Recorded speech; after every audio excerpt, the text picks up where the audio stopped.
chat live stream where we talk about photography and gear and all things related. And I'm running my streams this month again ad free. I'm going to rely on your support. It makes a huge difference.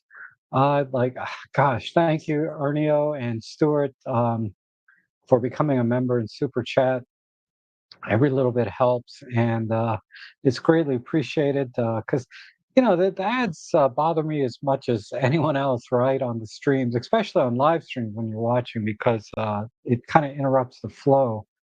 Uh, and last month went pretty well, kind of broke even versus ads versus support, but I think I can continue to build on this.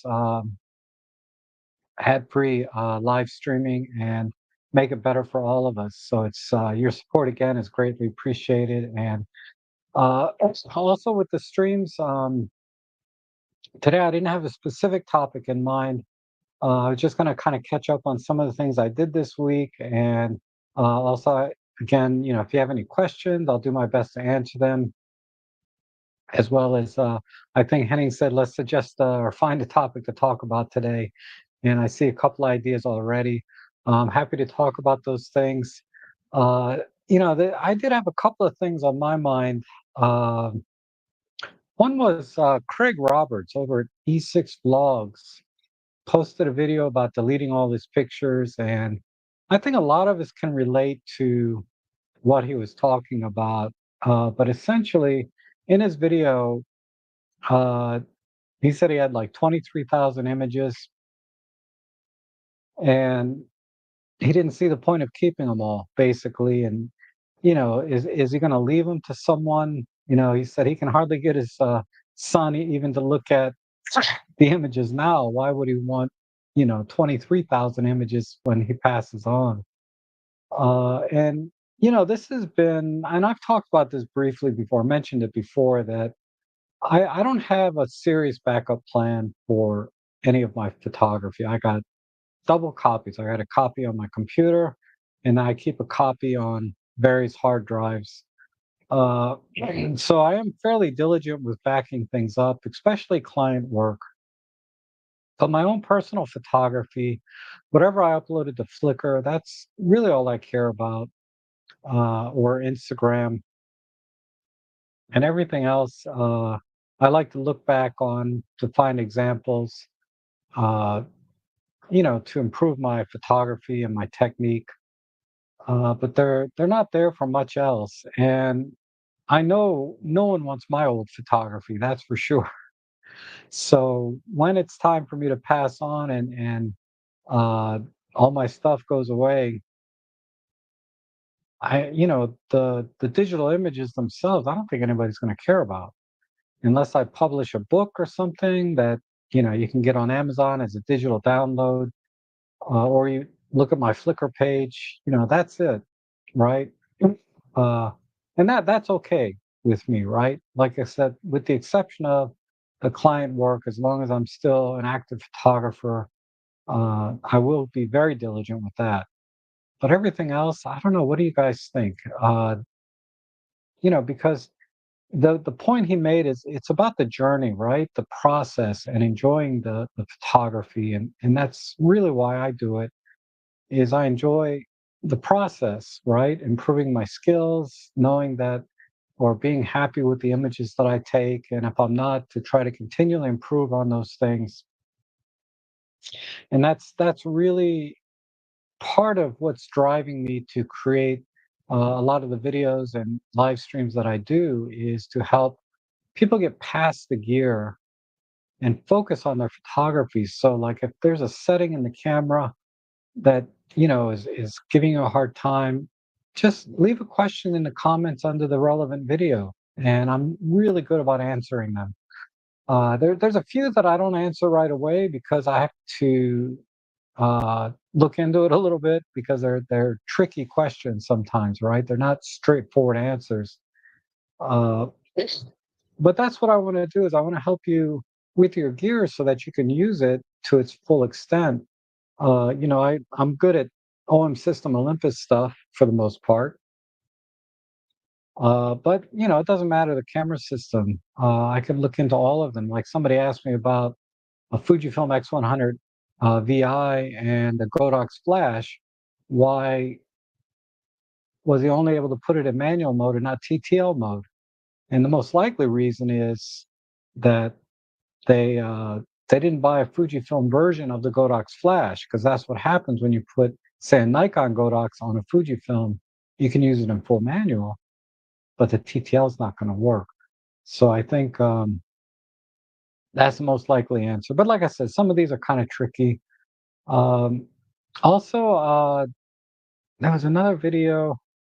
Well, it'll come to me later. I watched two videos that kind of struck me, or that I can relate to a lot.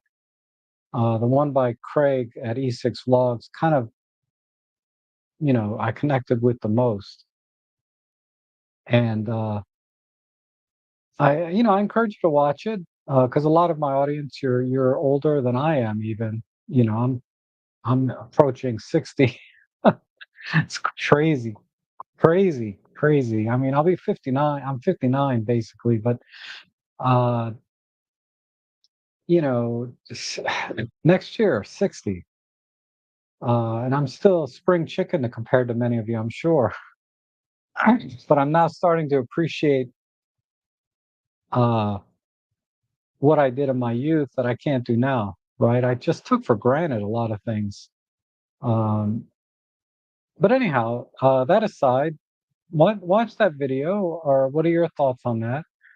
And if I can remember the other one, it didn't make quite the impact.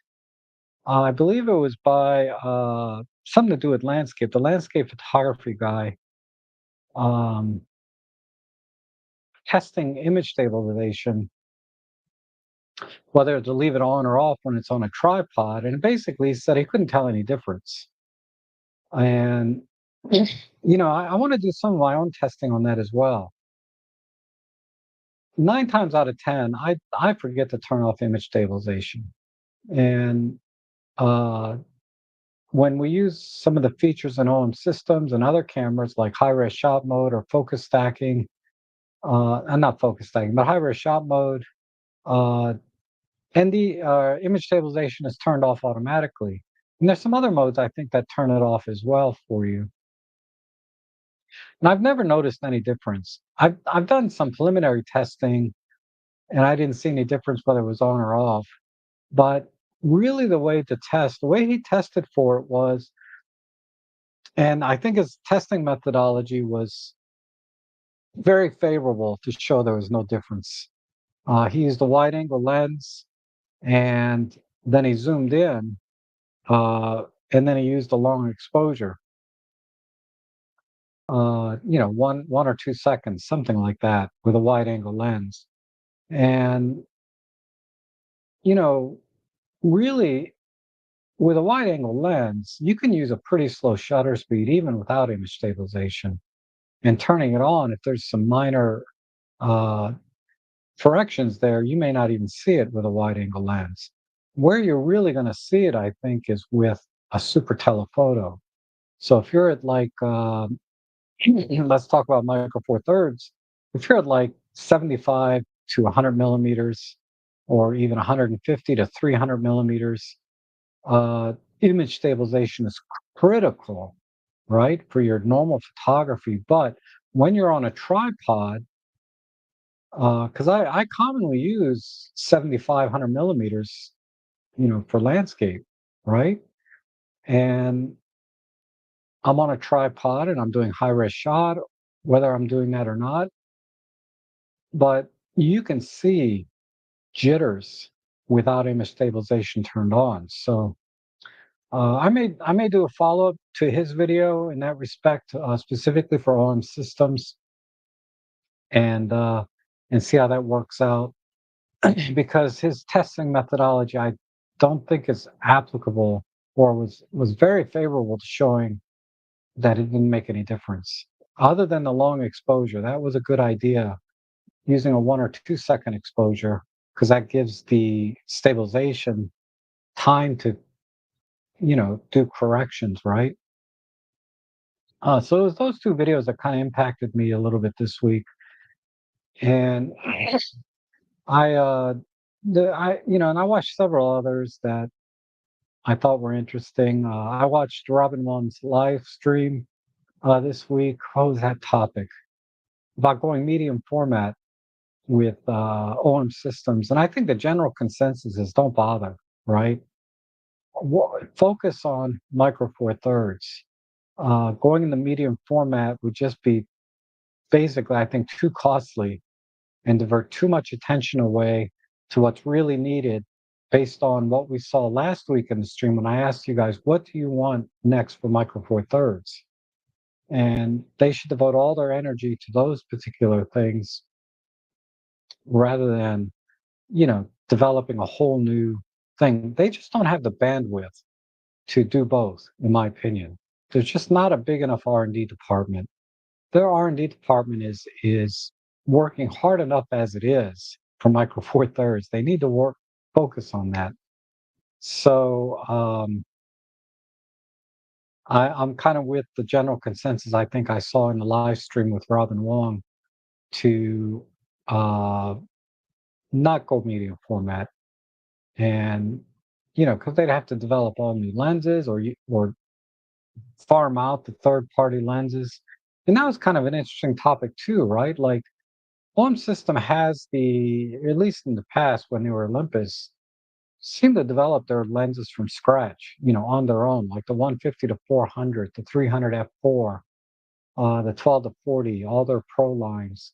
And then there's some that are questionable, like the 75 1.8 was most likely a Sigma design. I'm fine either way, whether they subcontract out the lens manufacturing or if they do it themselves from scratch. Uh, there's certainly advantages when they do it themselves, right? Um, but right now, the lens selection is way beyond what I would ever need. Um, although I know a lot of you'd like to see more weather sealed primes that are not pro, right? Just very good lenses, but weather sealing, like they did the 25 and the 17. Now do the 45 and the 75. Um, and do the 12 millimeter, weather seal it. Then you're pretty much set. So let me go in the chat section here and catch up because I've been jibber jabbering for 10 minutes. So I see Marco's here. And again, thank you, Stuart and Inio. It's greatly appreciated. Henning, good to see you. And Timothy Smith asks, will the price of the OM3 come down? I think eventually. Right here in the United States, the OM3 used price is holding steady. We're still close to brand new price, like maybe 5% difference between new and used. So why would you buy used? If you want the new prices to come down, it's still too soon, I think, for a brand new release camera. We might see something Black Friday, but here in the United States, at least, I don't think we'll see any discounts until next year. Uh, they might create some bundles or something. They do that a lot in the UK or Europe, where they bundle lenses and things for a dirt cheap price, relatively speaking, if you to buy them separately. But here in the US, what they typically do is, oh, we'll extend your warranty if you buy it now, but you're going to pay full price anyway. So uh, I'm not I'm not looking for any discounts anytime soon. And this is something that came up a couple of times in Robin Wong's stream this week. And I love Robin Wong, right? But we have very different experiences when it comes to a couple of things. But he and others in his stream felt the OM3 was just too expensive for what it is. And this is where I would say disagree. I wouldn't say strongly disagree. I understand where you're coming from. For example, the Nikon ZF was brought up. It costs less right now than an OM3, and it basically checks all the same boxes as the OM3 with respect to styling, design, build quality, all of that. And arguably, being a full frame sensor, it's a better value. Uh, but and I get it. For whatever reason, I'm kind of casting for a ZF again. It tempered for a long time, but uh, I still think the OM3 is a tremendous value at the full price of 2000 because you're getting basically flagship performance in a nostalgic, arguably a more compact design, less ergonomic, of course, but that's why it's nostalgic, right? um, but yeah, I think it's worth, and I have no regrets about buying it at full price. I got the extended warranty, I think, uh, but um, I use that camera all the time, and it's been probably one of my best purchases ever, as far as camera gear goes. Regardless of all the other stuff I have here, that's one of my best purchases. My, just to give you a kind of my top five, my OM3, my Pen F, my Pentax monochrome. These three are my top cameras. And then I would say OM1 for my my paid work. That's what I use it primarily for. I don't even use it for wildlife anymore. I just use the OM3. And I guess the fifth one be a little bit tougher to call because there's so many good cameras when it goes that level. But my I would argue my Panasonic LX100 Mark II might be sort of there with one of my favorite cameras of all time. Now, I started with an EM10 Mark II, which I would argue is still one of the best cameras you can get for the money because you can only get them used now for about 300 bucks. But and that's what got me started in Micro Four Thirds, back in 2015. So it's been 10 years now. Uh, and it's a great camera, but these other cameras are even more expensive, obviously, but these other cameras I would say are my top five. Just to give you some context of why I like the OM3 so much, because we're talking about my OM3 going up against very respectable cameras: Fujifilm X-H2, which I own, Sony A7R5, um, Canon R8. These are all very respectable, solid cameras, and they're not even in the top five for me when it comes to cameras that I enjoy and use. Um, in fact, I don't think anything but Micro Four. Oh, my Pentax monochrome. That's the only one that's not Micro Four Thirds. That one I'd say is a solid second place in my lineup. If I had to choose between an OM3 and a monochrome, obviously I'd go with the OM3. But anyhow, let's see what else is going on here. Henning says, for me, when I went for a little photo walk early this morning and took some panoramas of the city of Bottrop, Germany. I hiked up a hill for a better view. Oh man, that's awesome. See, it's all about the process, right? Just going there, and even if you didn't bring a camera, that in of itself makes it all worth it, right? Seeing that view. And then, of course, being photographers and enthusiasts, we always bring our camera, right? And Ineo says, anyone has experience shooting with OM3? I'm traveling to Europe and I want to know if one battery is enough for shooting a day. It's kind of relative. I would my short answer is yes. You'll be able to go all day with single battery. The battery life has always been good. I can't think of any situation where except one time that I had to change the battery while I was in the field. And that's when I was out all day long, not all day, half a day. I was out for half a day doing a ton of focus bracketing and stacking and high res shot mode and using flash. I was doing a lot of things and taking thousands of images because I also did some birding. In those situations, yes, you're going to need more than one battery. But if you're doing it as a travel camera and walking around and just taking pictures, and And just to optimize that, change some of the settings, battery saving settings in your camera to extend it even longer, and you should have no problem. So I'm referring to the quick sleep mode, uh, also setting your auto shut off for your LCD screen and EBF. Set those to like 3 seconds so it just turns off almost immediately because the screens really drain a lot of the battery. That and having the sensor on all the time.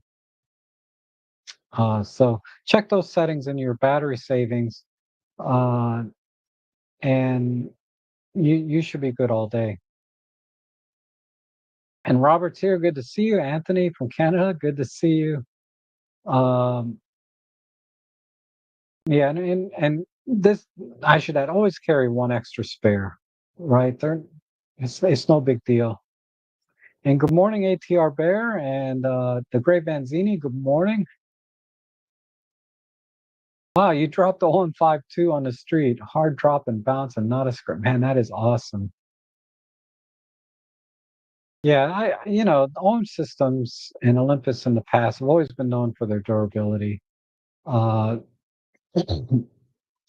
and my experience has been very similar. And Eric says, any hobby dies with us unless we become famous. We choose a hobby for enjoyment while we're here. Very well put. Very well said, Eric. A lot of my early stuff is on DVDs. I have stacks of them. Yeah, I did that for a little while. I put pictures on DVD, and I found a couple last year and looked at them, and I said, "Man, these are great, right?" Because, but you know, nobody wants my DVDs even, and accelerates even faster after 60. Yeah. So we gotta get busy, right? Get out there and shoot.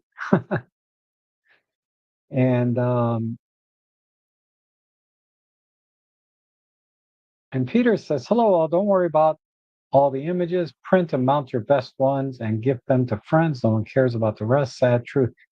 And I think one of the biggest examples of this was I went to Goodwill. I shop at Goodwill a lot, and um, I was looking for photo albums that I could put my own photos into, right? Because they sell them for like a dollar, $2, and I'm like, why buy a new one? So, and I opened up a couple of them, and all the pictures were still in there. And so apparently, someone had passed away, I think, because not far from there were signs and things that said grandma's kitchen, right? S- I don't know. Maybe I'm making a connection there that isn't, but clearly somebody was clearing out somebody else's stuff, most likely, and just donating it to Goodwill without even looking or caring about the photos inside. And that struck me pretty hard. That was a few years ago. And good morning, Marcia. Good to see you. And uh, you're the family archivist, scanning thousands of pics and hundreds of hours of Super 8. Yeah, I got a lot of Super 8s that I did using that Wolf. I forget, it's called a Wolf something. Anyway, we use the same scanner, but you're having challenges with yours. I've scanned maybe 20 Super 8s with no problems.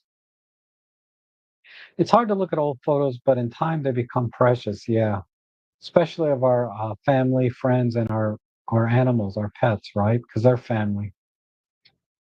Um, which both of us know too well, right? Many of us, I should say. And the Nikon ZF does not check all the boxes. It's heavy as a brick, and the lenses are big and heavy as well. When you want f1 stuff, I think about selling my ZF. Yeah. So we all have certain priorities in our gear, right? We want it to be, in this case, I think compact, lightweight. So that box is not checked with a ZF, right?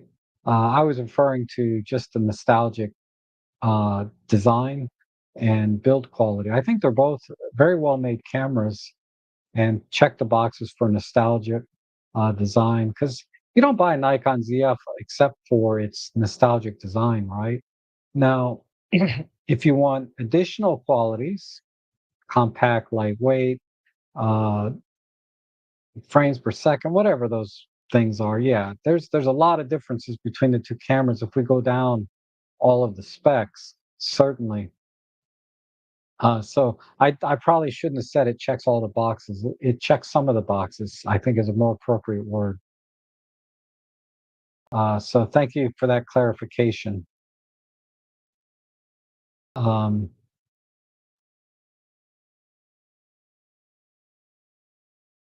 and the image quality is definitely not superior on the ZF compared to the OM3. And that's something I think a lot of people tend to uh, overestimate the quality of a full frame camera versus micro four thirds. There's not that much difference in real life, in practice, and it's exactly why micro four thirds was created, was to create a sensor just big enough to take advantage of, you know, uh, still getting able to do subject separation through depth of field, but then have, still be able to make very compact, lightweight design lenses and camera bodies. Also to give it excellent image stabilization, uh, because there's a lot more room for the sensor inside of a Micro Four Thirds to move around. So there's a lot of advantages to Micro Four Thirds that full frame is just never going to have, and that's primarily size, weight, and image stabilization. It just cannot be done physically. Uh, I mean, the margin is getting thinner and thinner as time goes on, but as I like to always say, a rising tide raises all ships. So if technology improves over here a little bit, it won't be long before you kind of get, that gap closes a little bit, right? So for a long time, Micro Four Thirds had a ton of computational advantages and features that full frame didn't have, like pro capture, in-camera focus stacking, high-res shot mode. But that gap's kind of narrowed a little bit, right? And now OM systems, they need to kind of bridge that gap even more. And thank you, John. Thank you so much for supporting my live streams to be ad free and everything that I do here. It's greatly, greatly appreciated. Um,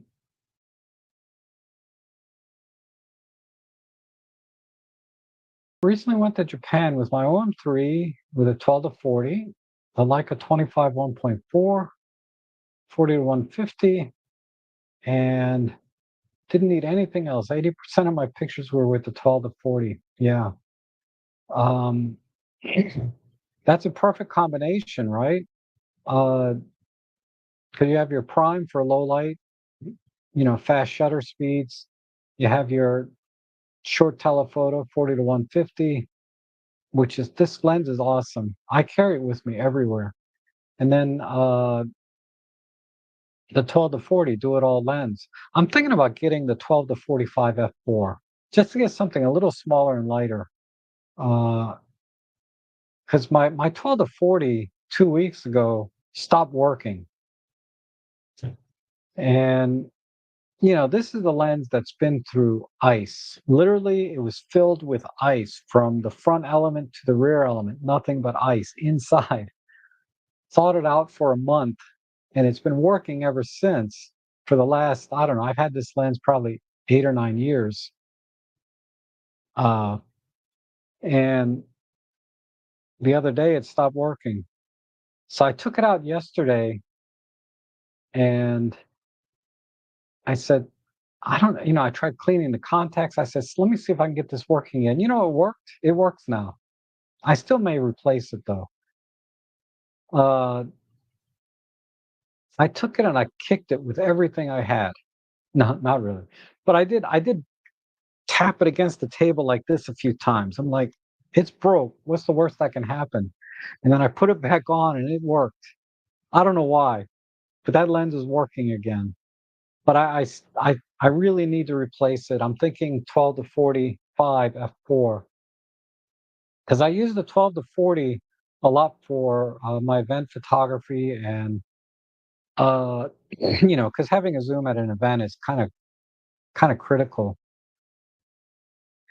Uh, and I found that I rarely shoot at 2.8 because I don't need that at an event. It's impossible to get any shallow depth of field because you're so far away most of the time.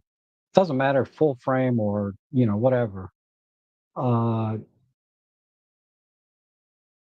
and I don't go for shallow depth of field. I try to frame the subjects, keeping the back, all of the compositional things, right? I don't worry about depth of field. But I found that I shoot mostly at f5.6, uh, to make sure everybody and everything is in focus. So when I go back and I do my post processing, I can crop and I can be happy that everything's in focus. I can be very confident. And normally I'm using flash on top of that. So using a smaller aperture is okay, indoors with low light because I have flash. If there's not enough light on camera flash, then I usually have flashes set up around the venue so that I have enough light. And I don't have to worry about shooting wide open unless I have to. Uh, but yeah, I think the 12 to 40, and I'm trying to do some infrared photography, and I'm using a 12 to 40 for that because it's the only lens that has a big enough ring thread for me to. Because my filters are back from when I used to shoot full frame, so it's like a 67 millimeter filter. Uh, so I got a step ring, and I can use it on my 12 to 40. But anyhow, inside my 12 to 40, all of the individual elements have a little bit of haze on them and water spots everywhere on every single element. When I look down the barrel, I'm like, yep, there's an element there that you can see the different layers of elements because all of them are coated with water spots. Still takes great pictures, you know. But I think when I'm trying to do infrared, it's really I think those defects are causing some softness and haze in my infrared pictures. Because I compared it against my Fujifilm, and it's not having that same softness and haze that I'm getting when I use my 12 to 40 Pro. So we'll see. And I get it. Some lenses have hot spots and all of that, but anyway, 12 to 45, smaller, lighter. It's f4. The only argument I'm making against buying it, I would have bought it yesterday. The only argument I have is my kit lens, 14 to 42, is f3.5 to 5.6. So it's in the range of what I normally shoot at anyway. And the only reason I would get the 12 to 45 f4 Pro is because I like to use filters. And I don't want to have to rebuy all the filters in a 37 millimeter. Let me just show you. This is driving me mad. Where's my button here? So this is sort of like this is my backpack, right? So here's my OM3, and of course I have my kit lens, right? Let me go back to uh, so I have my kit lens on here and I bought a polarizer, right, that fits it. But this is the only problem with the kit lens is, I love using filters. I have so many, all different shapes, sizes, ring sizes, because I buy them on sale. Like I got this one for $10, this polarizer, and that reminds me, I need to share with you guys a couple of deals. There's some really good deals on filters now. I normally do that on my live stream, shopping live stream, but uh, I'll share those in a bit because again, I if you guys enjoy these streams, want to support the streams, using my affiliate links, I have some affiliate links down below to the deals that I found that I think you should get. A couple of filters and a memory card, 128 gig V60 memory card from Sabrent, 20 bucks. That's a deal. That's what I use in my OM3 is 128 V60. This is a Kingston one. This is selling for like 50 bucks, I think. But you can get one. Uh, I'm sorry, that's a V90. I paid 120 something for that. My V60s and my OM1s. Anyhow, and David Black and Jew, good to see you guys. And Andy says, I look at old pics and think, man, I wish that had been when we had decent megapixels. Yeah. But at least you have the images, right? Yeah, Robin sure gets passionate. He does. And that's what's great about Robin, right? Is when he's definitely feels has a little bit wider range of emotion, right, than I do. Uh and that's what I love about Robin Wong. I love Robin Wong. I love watching his live streams and and just drawing on that energy that he projects to the audience, right? Whether you agree or disagree or not, it doesn't matter, right? It's just it really I really draw a lot of energy from his streams and motivation. And like I know that he's like he says the OM3 or the OM1 autofocus sucks, and he doesn't. The Nikon Z5 is way better. Um, and I've used my OM1 for a lot of events and portraits, and I would say it's no worse than my A7R5. It's better in low light than my A7R5. My experience is very, very different than what his is, and um, and that's okay, right? If we were to trade places and I started shooting at the same events and venues and things that he does, I may experience the same problems, but we're doing totally, really very different types of photography, different settings, maybe different tolerances. I don't have a Z5 to compare to say if it's better or not, but I can say that I'm very content. I mean, the hit rate is like 9 out of 10. Same thing with the Sony. Uh, when I get into low light situations like I do in portrait studio type stuff, where the ambient light is very low.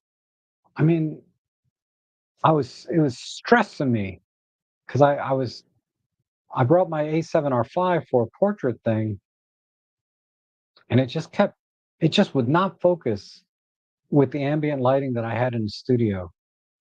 Oh crap! Did I miss? Hold on.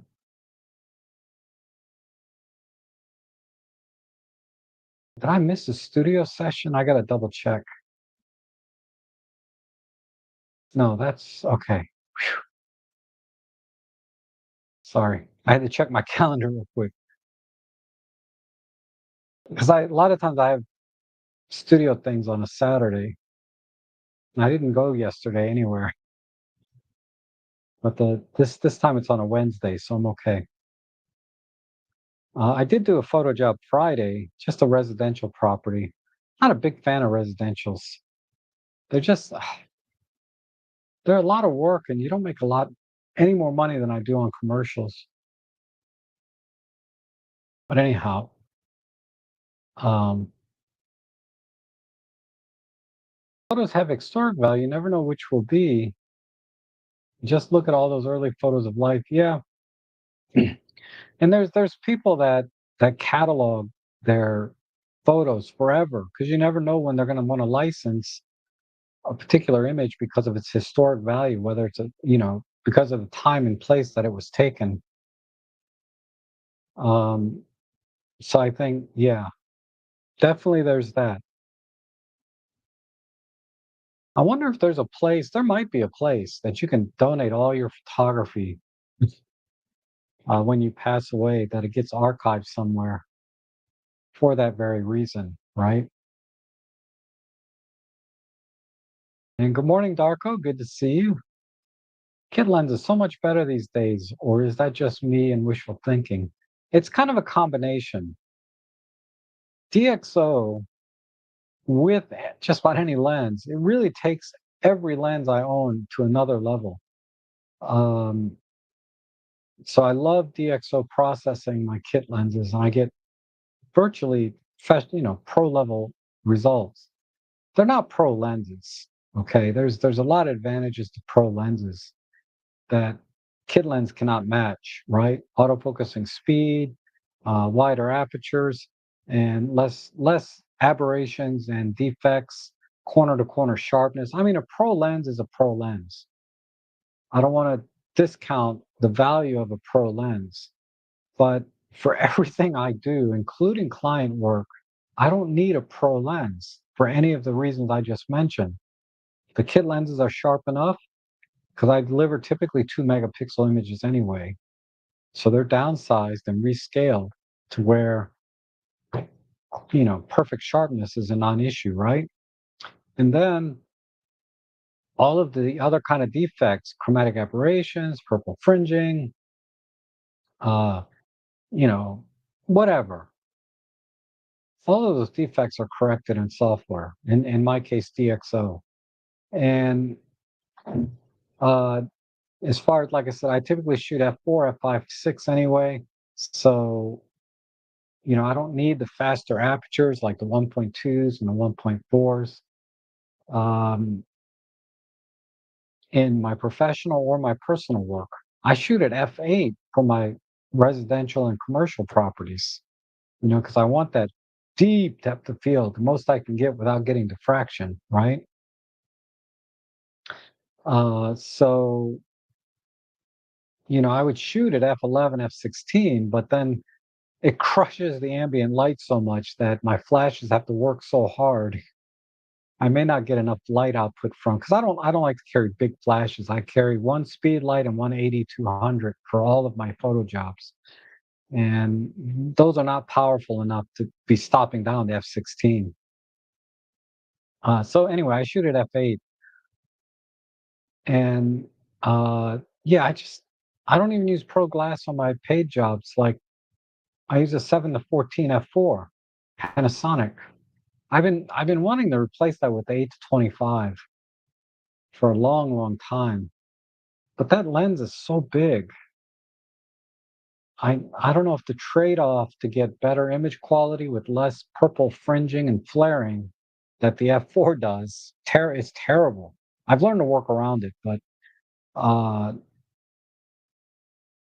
there's something about just walking in there with just a little messenger bag, a 6-liter messenger bag that has 2 flashes, the camera and the lens I need, plus a couple of spare batteries. That's all I need, and then I put the tripod over my shoulder and I get to work. Yeah. Uh, and that's what ultimately, not ultimately, but that's what got me to switch in part to Micro Four Thirds because of all the compact, lightweight gear. I was able to just go into a job very easily with just a little messenger bag.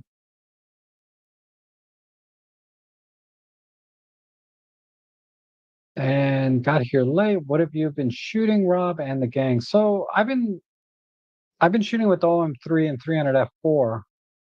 I guess this is good a time as any to share a couple of pics that I did this week. Um,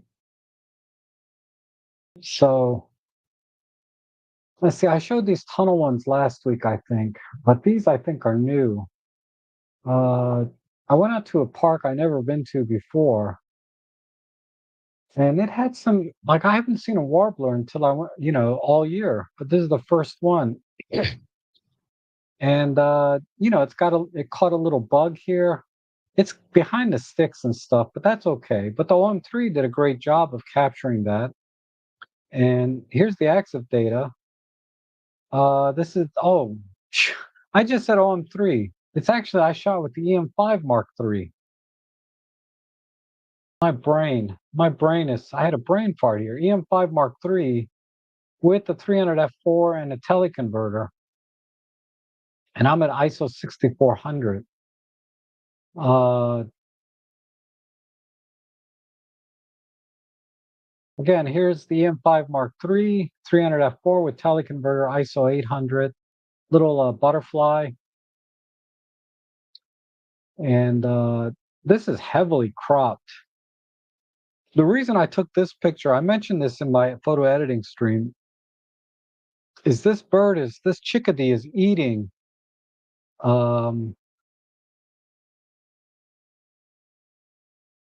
a lanternfly, which is a very invasive species here in the United States.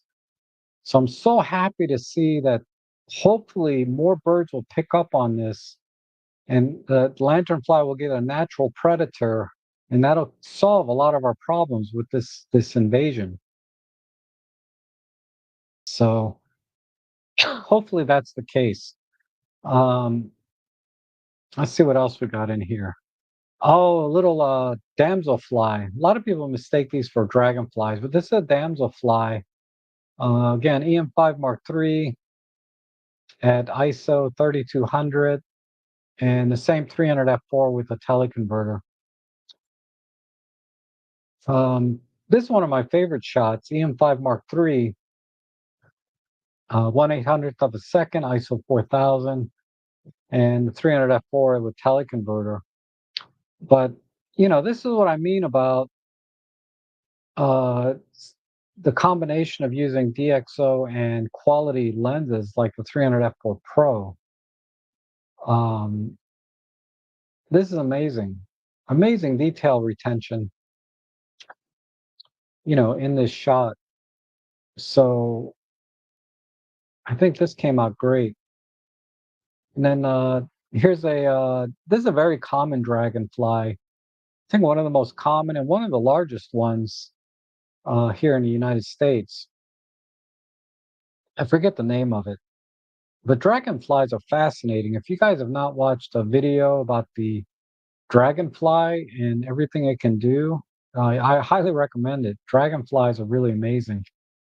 But again, we can see just a little bit of a pattern here in the eyes. You can certainly see all the little hairs along the body here. And this was shot at ISO 1600, 1/800th of a second. Um, whoops. Let me go back to.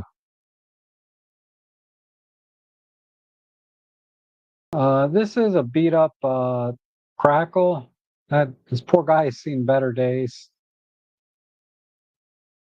Um, 1/1000th of a second. So I was keeping my shutter speed low because these are bird on a stick type shots. The dragonfly on a stick, bird on a stick. You don't really need to use a fast shutter speed. I just try to keep it above the focal length.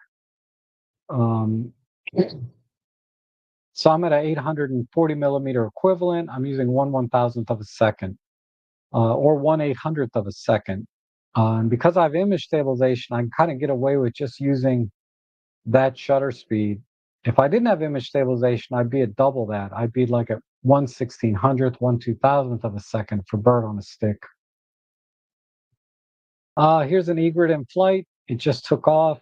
EM5 Mark III again. This time I did bump the shutter speed to 1/1600th to try to, basically try to freeze the action so I don't get any motion blur. These larger birds, you can use slower shutter speeds like 1/1600th or 1/2000 and still get a tack sharp image. This is the same guy in flight. He kind of turned around. Um, yeah. Okay. Here's the OM3. The OM3 with the kit lens. This came out pretty good because I brought both cameras. This is the OM3 kit lens in high res shot mode. Uh, Ultimately, this didn't come out as nice as I thought it would. It was much more interesting in person. But I just love all the little wildflowers and colors that I was getting throughout the green shrubs back here. And then the reflection of the water. And this didn't translate too well as an image. But if I were to punch in, oh, this is this yeah. Oh, it looks really good. So that's a motion blur, a little depth of field issues, but overall, this is pretty good. Uh, okay, I'll come back to some of these other ones, uh, but I just wanted to share a few just to kind of get started. Um, but that's what I've been up to, Darko. That and a few other things. Ah, Robin is here. Hey, buddy, how you doing? Yeah, we were talking smack about you today, right? But we all love you, Robin. Um, and let's see. Met a younger photographer yesterday. She wants to do birding at a low price. I suggest the OM1 and 75 to 300 to start, new or used. Her friend said she had to spend 6,000 on full frame. Yeah, foolish. It's foolish. The 75 to 300 with the OM1, you can get that used for 1,500 bucks or less, right?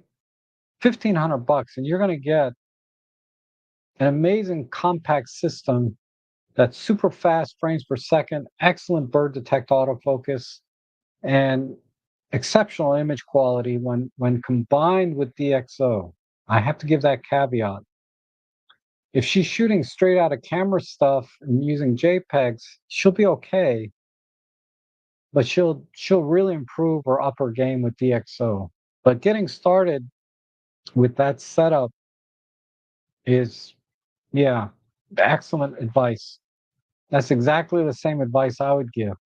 It's the advice I give all the time, and then people come back and I see them again. They got a full frame Canon with this big honking, lens, or a Sony 200 to 500, whatever. And we go out together side by side. We're going to, I'm talking about with the photo club.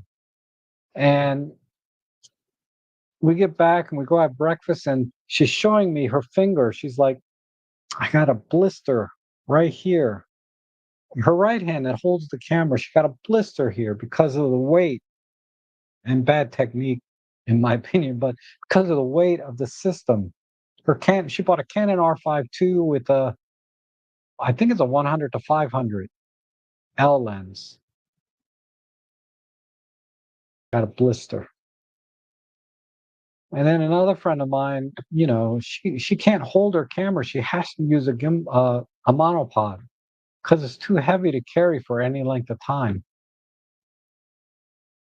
And then she's always telling me, "Your images are so sharp. Your pictures are so good." She's an amazing photographer. I don't wanna take anything away from her photography. She's better than I am, and she hasn't been shooting as long as I have, and I haven't been shooting that long, 10 years. But, when it comes to bird and flight shots, you know, I definitely do pretty well there, compared to others in my group. I do a pretty good job. I'm still not as good as many of you out there because I see your images on Flickr and Instagram. But uh, I tell people, I tell them before they buy the camera. Now, I will say, a lot of them did listen to me, and they're very happy. They were. This was a couple. It's been a couple of years, but they were transitioning, say, from a Canon DSLR like the T7. The stuff you buy at Best Buy, the big box stores, and they asked me what camera to get, and I'll say, at the, OM Systems, Olympus, 75 to 300, 40 to 150, and a kit lens. $1,000 and you're done. And you're going to get excellent image quality. And they have. They've done some amazing work with their OM System and Olympus cameras. And they're very happy. And they're very happy to see that I still use primarily all of my Micro Four Thirds gear. Uh, because you can just do so many things with the Micro Four Thirds. I love the computational features. I know, Robin, you're not a big fan, but I love them. Well, I'm not saying you're not a fan. You're saying they haven't. They need to improve it, and we agree there. They do need to continually improve their computational features. But I use the ND.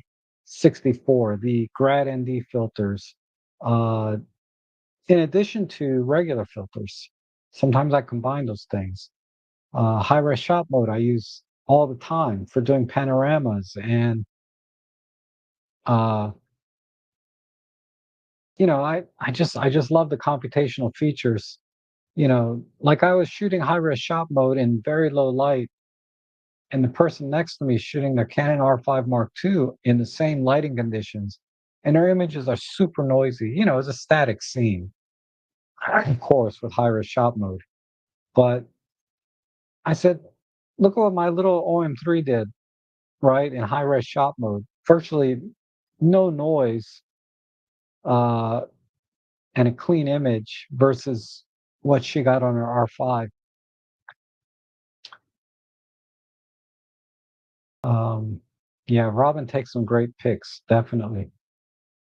Robin, most of the people online, my peers anyway, Peter, Robin, Maddie, uh, Jimmy, certainly Jimmy, Emily, um, and many others. They're all better photographers than me. I mean, just flat out. I mean, I get a good shot every once in a while, uh, but they're not at the level that those guys can do.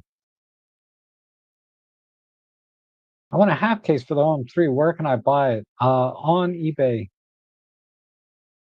I'll find you a link real quick.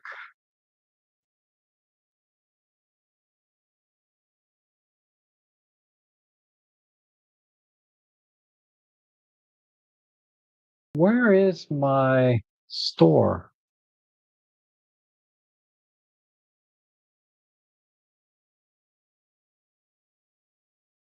I gotta shore up my eBay store. But anyway, I'm gonna show you the one that I bought. There's several here. You can skip all of these. This is actually a really good case, but skip that. This is the one that I bought,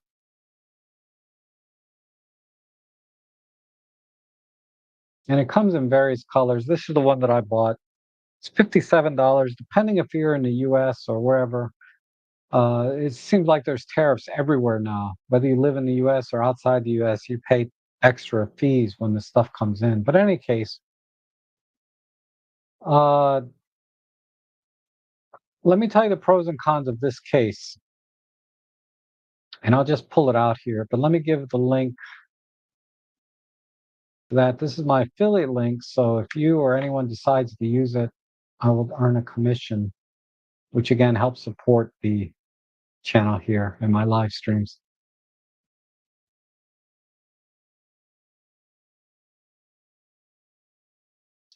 So I do have this case on my own three.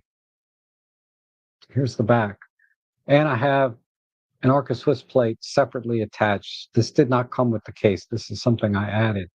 And that's where this case is a little bit lacking, is that the bottom is not Arca Swiss compatible. You have to add your own plate.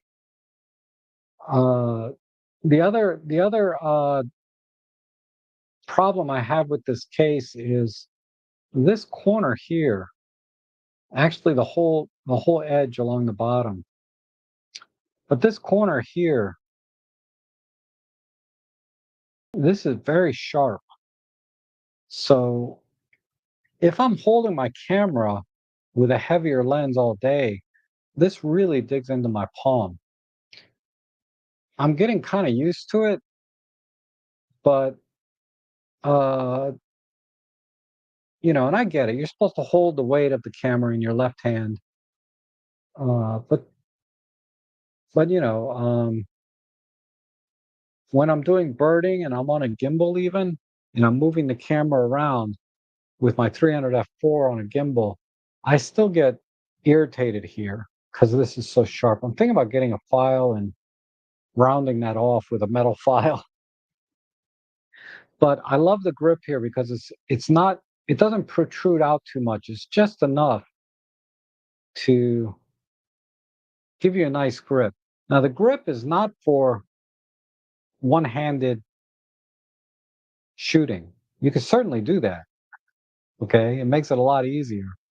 But it's mainly the grip makes it so that when you're holding the camera at your side, it's very easy to hold the camera. You don't have to give it a, white knuckle death grip so it doesn't fall out of your hands. Just having a little grip, I can hold this with two fingers, right? No problem.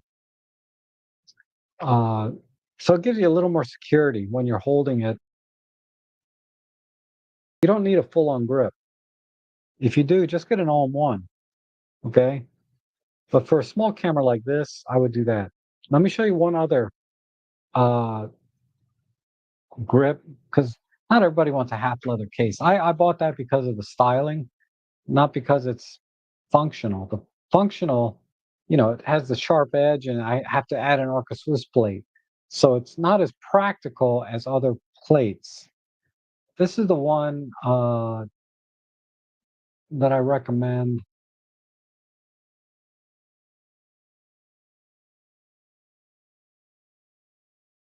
This one is $62. I'm thinking about getting this thing. Um, this has the Arca Swiss plate built in. It has not a huge grip, but it's a pretty substantial grip, but it's not, I don't think, oversized. Also has the 90-degree angle, so it's an L bracket. It's a little bit too short, in my opinion. They should have made it longer, and I'll explain why. So it has the Arca Swiss plate built in, and it's not very expensive. It also has a cold shoe right here, which I really like. And there's the bottom. The bottom has additional quarter 20 threads. Here's the cold shoe, and then a removable L plate. The problem with the L plate is if you look at this picture here, you cannot center the lens. The center of the lens cannot get center with the tripod.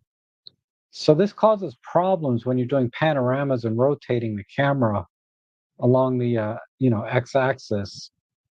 Uh, I'm thinking I can slide this a little bit over,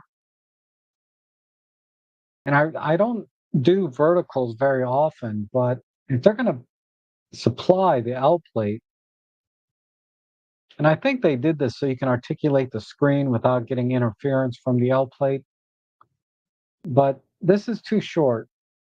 This is just too short for how I would use it doing panoramas. But other than that, uh, I'm thinking about getting this because I really like the Arca Swiss plate being built in. I like the size of the grip. It's just not as pretty, right? It's a very handsome plate. I'm going to put a link to this as well. Um, so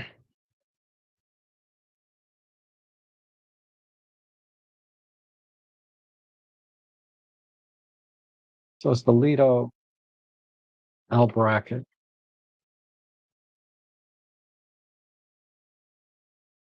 I like that one a lot. But let me come back to this one more time. The other thing I like about this case, better than the other half cases I showed, not only because of the minor grip here, but also because it has a separate quarter 20 screw, right, built into the bottom, as opposed so the half case screws into the quarter 20 screw on the camera, but then there's a separate quarter 20 screw that you can attach your Arca Swiss plates for tripod use. So that's why this is on here tight. I don't want to take it off, but there's a quarter 20 screw under here. A lot of the other half cases, the quarter 20 screw and the uh, is all in one screw. It's like a double quarter 20. So you screw into the I have cases like that. I don't like it. I like the ones that have a separate quarter 20.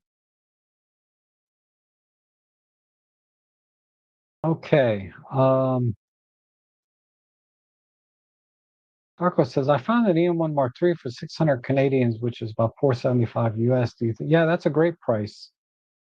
It's a great price. No I mean, depending on the condition, but if it's in serviceable condition, that's a great price. And Larry, good to see you. I'm glad you could stop by for a little bit. And Shri, good morning. Good to see you.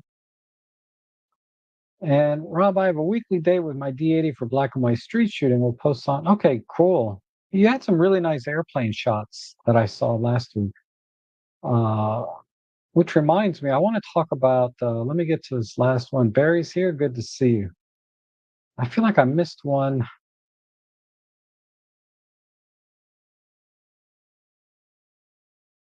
I don't know if I missed anything. Okay, so this photo behind me was sent by Ethan. Uh, Ethan Beck. I can't remember the last name. I'm sorry, Ethan.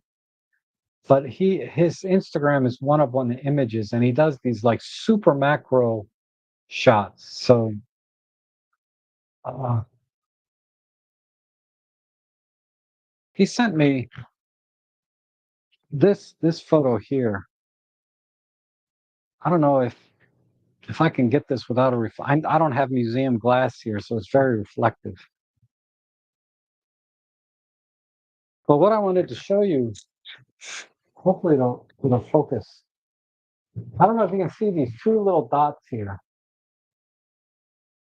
That's what this is a picture of. Two tiny grains of sand. And he came up with this. It's freaking amazing. Um,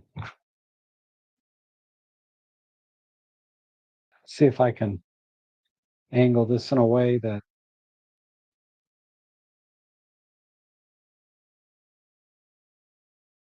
and there's the two little dots of sand there. He was very, very generous to send me. He sent this photo to me, printed it and sent it to me.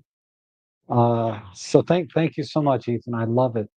I thought I might use this frame, but I might try another frame. This is a really good frame though. Not nice metal frame for this picture, but it's a little bit too big. Uh, so I'm gonna have to look around and see if I have another frame that fits this or mat this a little bit differently. The way it's matted doesn't look great. I'm not doing this picture justice in this frame, is what I'm saying. But yeah, this is I mean, I don't know what the magnification is, but he's using OM system focus stacking or bracketing manually. He's manually focus bracketing, I think, with a microscope lens or something. But it's really, really interesting. Um, anyhow,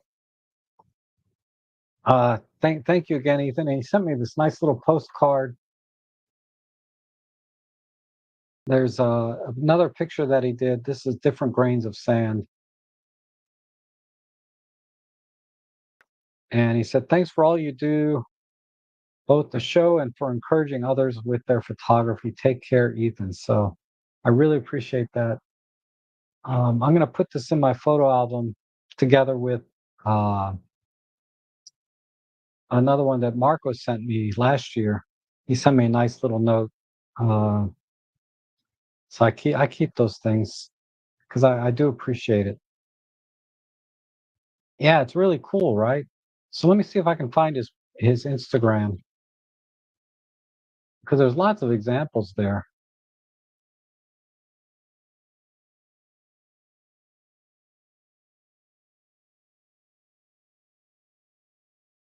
Ethan Beckler. Gosh, pretty straightforward name. But just search for one of one images. If I copy this link, I'll put this in the chat. But you can look at these images, straight up. And he sometimes he gives some stats here or some idea of what the size of these things are. And you can buy prints from him too. He does a really nice job with the printing and packaging of the photos. So if you buy any prints from him, definitely you're going to get a quality image, professionally matted, and also with the grains of sand and its signature and all of that. But it's pretty amazing, a lot of the things in here and how he does them. Like this other one he just mentioned, this is a 100 images stacked. So he has the 90 millimeter macro with the teleconverter, stacked 100 images at 4 to 1. So he's getting 4 to 1, right? Because it's a 90 plus a 2x teleconverter. It's amazing. So definitely check that out. Um,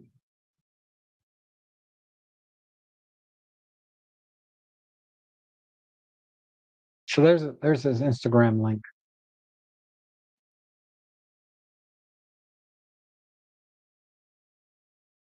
Yeah, it's really cool, right? Very impressive. Alan Walls, the doctor surgeon, has a macro YouTube channel. That is where he does stuff like that and shows his setups. Oh, interesting. I have to make a note of that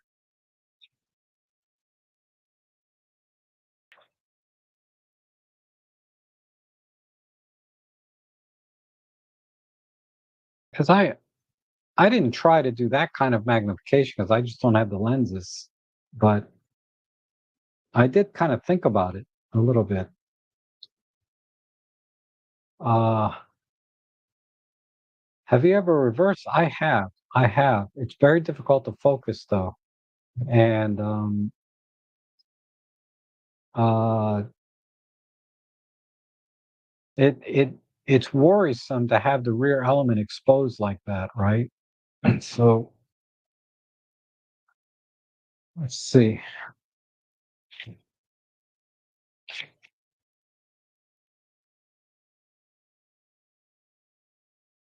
I have.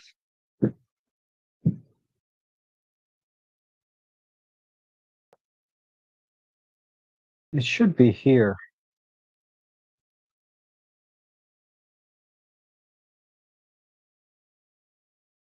Yeah.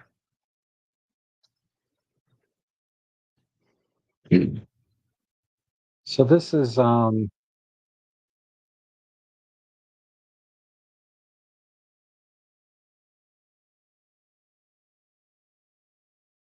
49 millimeters to, I think this is a Sony. I don't remember. But this is a reversal ring where you take a lens like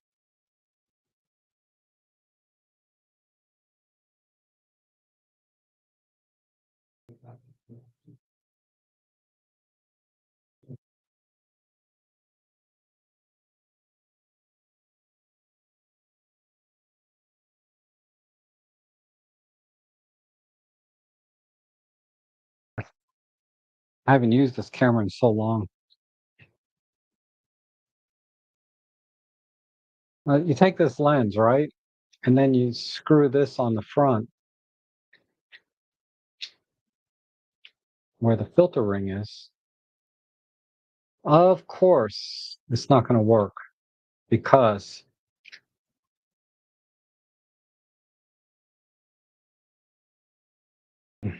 the the filter thread has a dent in it here. Anyway, you screw this onto the front of your lens and it puts a reverse mount on the back like this, right? And then the rear element here. And then you put your camera on this side. I forget what mount this is though.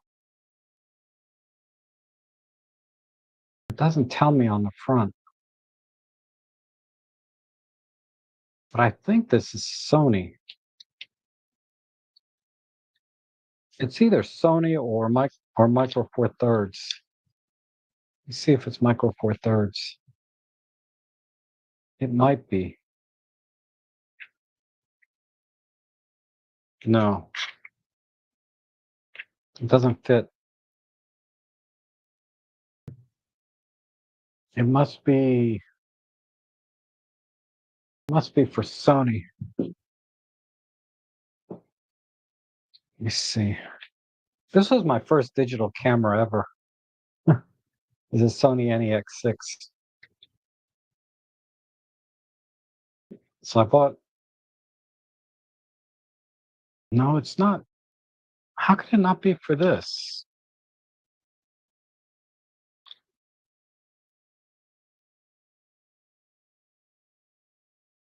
Well, anyway, this is what you do. And then the rear element of the lens is now kind of protruding forward. And then you come up.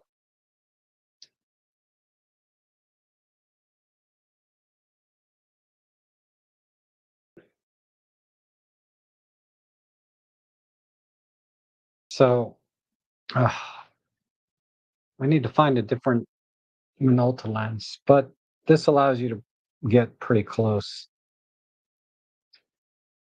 But it's not ideal, right? Lenses weren't designed to be used backwards. And I've seen people actually compare reversing a lens versus using extension tubes versus using diopters versus using an actual macro lens. And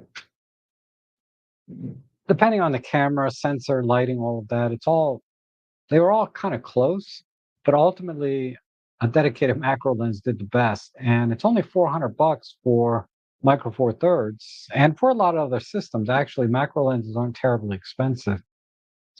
Like I think even for a Canon RF, it's like $1,000 for a macro lens, but a ring is only like $10, right? So I guess it depends on your budget. But I've tried it. I didn't like it. I didn't find the workflow easy. You have to make sure you use very fast shutter speeds. All of the caveats, because you can't set your image stabilization for the focal length. So I don't know what it is when it's reversed like this. Is it the same? I don't know. I couldn't figure it out. So I ended up not using it much. And generally, you have to use uh, old vintage lenses that have an aperture ring because digital lenses, if you look, you see, oh, let me take the cap off. But if you look, you can see the aperture close and open. So you're going to shoot with it wide open. You can stop it down a little, but I don't know if that helps with depth of field at all. Uh, but if you use a digital lens, the aperture is always closed. There's no way to open it because a lot of modern lenses don't have aperture rings on them, and if they do have an aperture ring, they're digital. So that's kind of the issue with reversing lenses at this point in time because not a lot of people have vintage lenses to begin with, and um, the to buy a macro lens because you don't have to use a macro lens just for macro, right? The 60 macro on the Olympus and the 100 millimeter macro for Canon and Nikon. A lot of people have 100 millimeters. These are very versatile lenses in their own right. They don't have to be used for macros. So I think it's best just to buy a macro lens rather than trying to do something like this.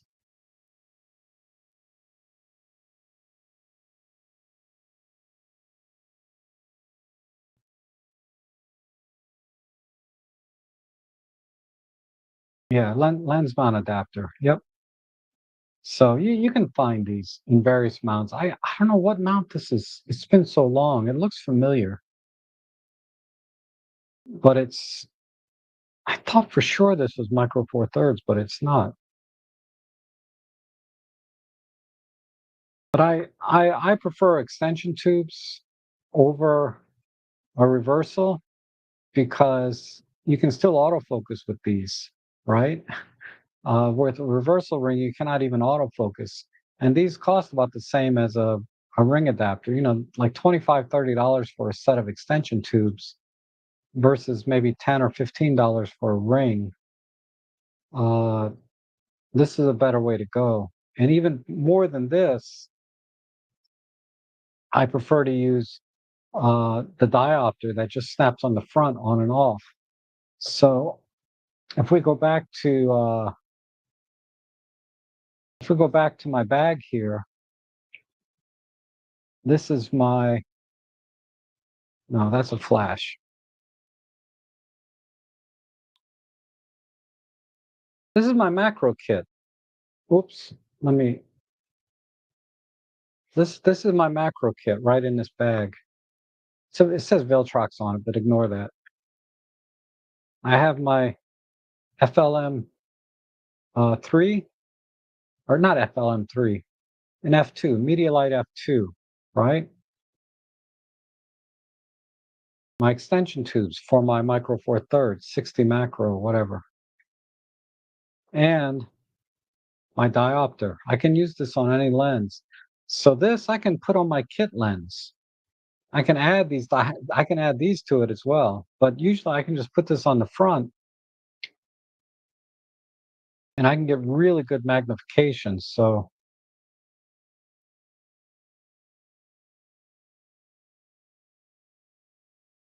let's see what kind of magnification I get with just a kit lens.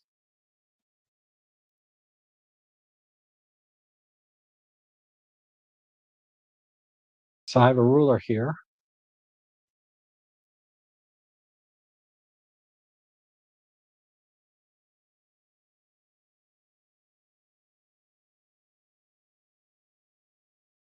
Just seeing, let me move my focus point up. Okay.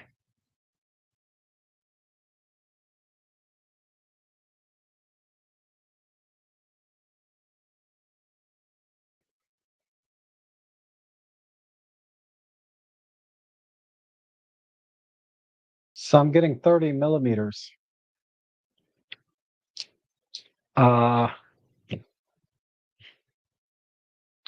so what is that? If I take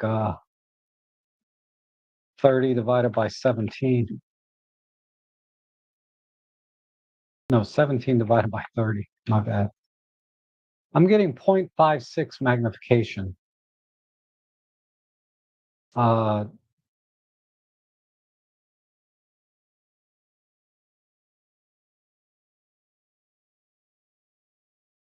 my white balance is way off, but I'm getting 0.56 magnification. It's not bad.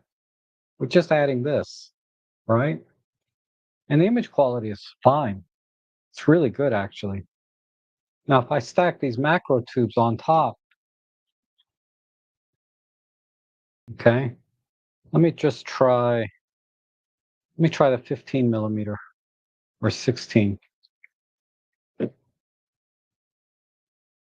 I can take this, my kit lens. Let me take off the polarizer. Let's see what magnification I get now. But this is what I like. It just snaps on and off real easy. Unlike extension tubes, I have to dismount the lens. Let's see what we get this way. Oops.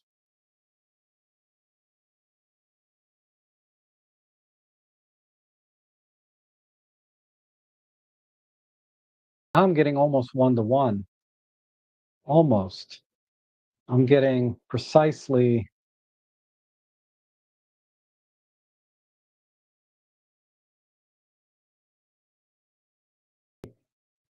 got 0.56, so 17 divided by, I'm getting 0.85 magnification with just one extension tube. I can add a second extension tube. Now my quality is going to come down just a little bit though. Because what I've noticed is when I use two extension tubes, quality drops just a little bit. Uh, so two extension tubes doesn't work with this combination. But yeah, 0.86 with one extension tube and a diopter. And that's virtually 1-to-1, right? And then add a flash and you're good to go. So this is my little macro kit that I keep in this bag. And So no matter what lens I have with micro four thirds, ideally I have my 60 macro with me. Then I get about 1.5x with the diopter, and I get almost 2x with the extension tubes and the diopter combined. So almost what a 90 macro will do. And of course, there's extension tubes that you can use with the teleconverters. I mean, if you really want to get carried away, you can. Whoops. So I keep these all together. And then I have my diffuser, right? That I put on the front of the lens if I'm going to use flash. So I carry this with me in my backpack whenever I use my backpack. And time to time, because this takes up the size of one pocket in a messenger bag, right? This is basically the size of a lens. But yeah, this goes in my bag with me almost everywhere. This is a little more power. I can't show this flash is soon to be announced. It's really cool flash. I love flashes of all varieties. I'm a big fan.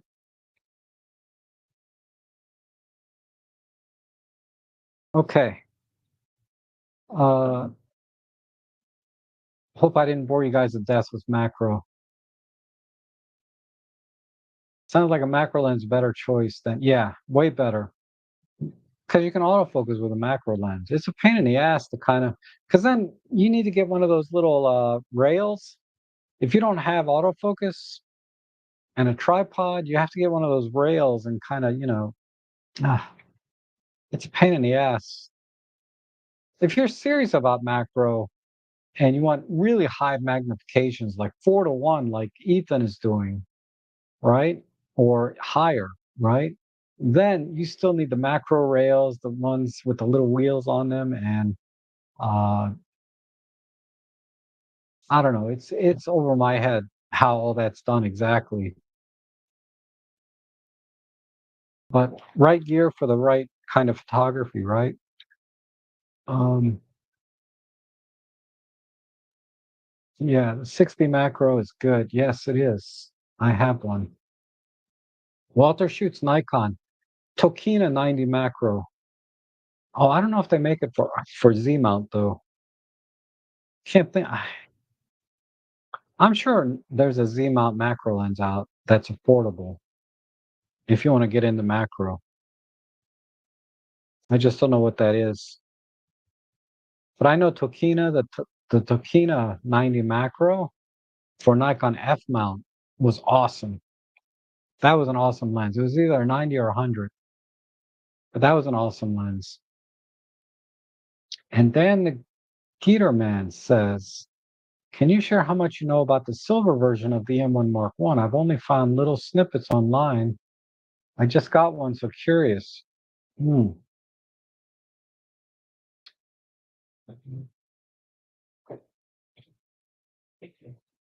Oh, okay. So here's the silver EM1 Mark One. Uh, okay, so I'm going to assume that you kind of know all of the features already, right? We know it has uh, live comp. It doesn't have high res shot mode, I don't believe. It's been a while since I picked this up. Let me just go into the thing here.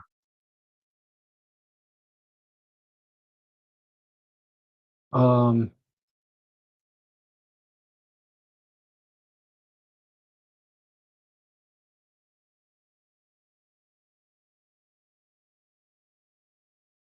but basically, it has it has a lot of features, right? Decent phase detect autofocus, single card slot, if I recall. Yeah. So it uses the same battery as like the EM5s and OM5s. Forget the oh, I'm sorry. This uses the same battery as the Pen F, okay? This is a Pen F battery. Sorry.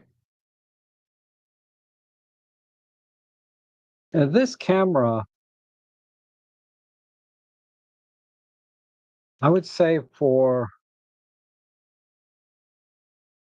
just everyday photography is pretty awesome.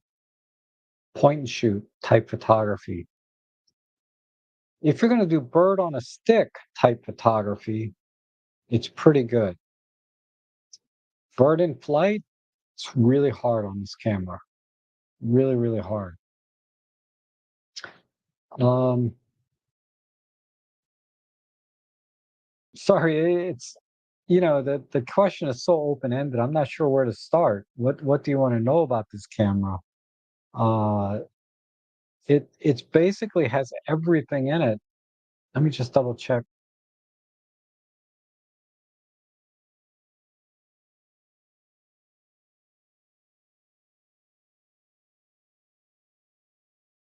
HDR, multiple exposure,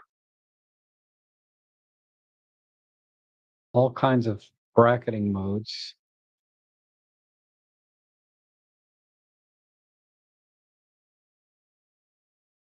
I can't remember.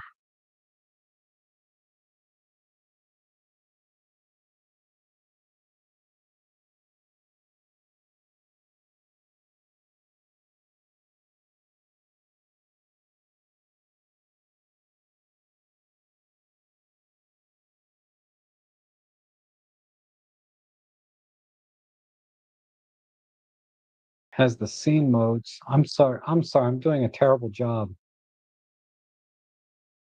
I'm not sure what you want to know about this camera. I mean, the specs are all available online. Off the top of my head, I can't think of anything this camera is lacking. I don't see live comp though, but I'm sure it has it. I haven't used this camera that much. So electronic shutter up to 1/16,000, mechanical shutter up to 1/8,000, 5-axis image stabilization. I mentioned the phase detect, and this also has the accessory shoe pins here, so you can attach, different accessories. I don't know what's available anymore because this has everything. It has the mic jack on the side because they have an accessory for mics, but you don't need it because this already has HDMI.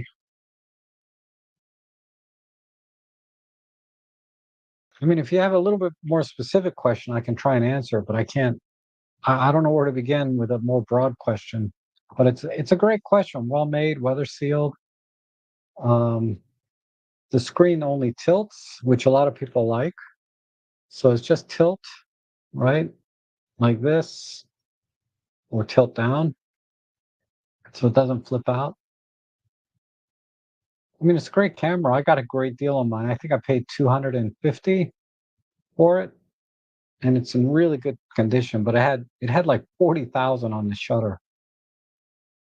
But it's a beautiful little camera. It feels great in the hand. I have small hands. Even with small hands, my pinky can kind of drop below. But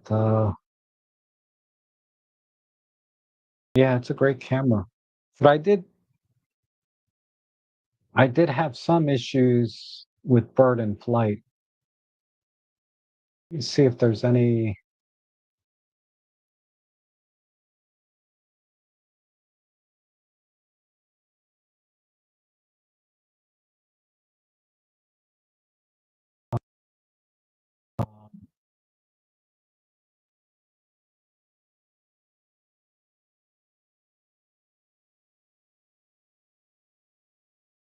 Where are my photos from this camera? A little bit further down.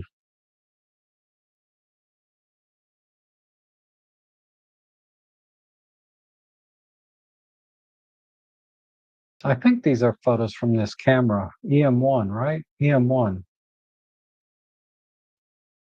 with the 300 f4. Yeah. So bird on a stick type photography, this camera's pretty amazing actually. Oops, that's a portrait I did with the EM1. There's a black and white. Uh, EM1, EM1.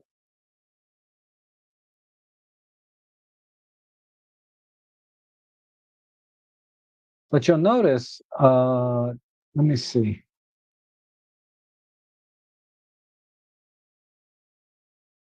This is also the EM1 for with the 8 millimeter fisheye lens. It has art filters, so hence this really nice teal coloring, and the black and whites look great.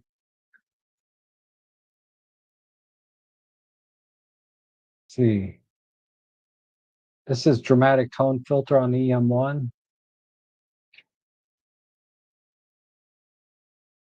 and then that was it. That's all I've done with this camera since I got it, was just these handful of images.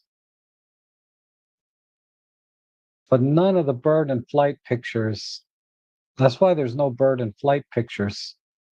I could not I could not get any bird in flight, and I really tried.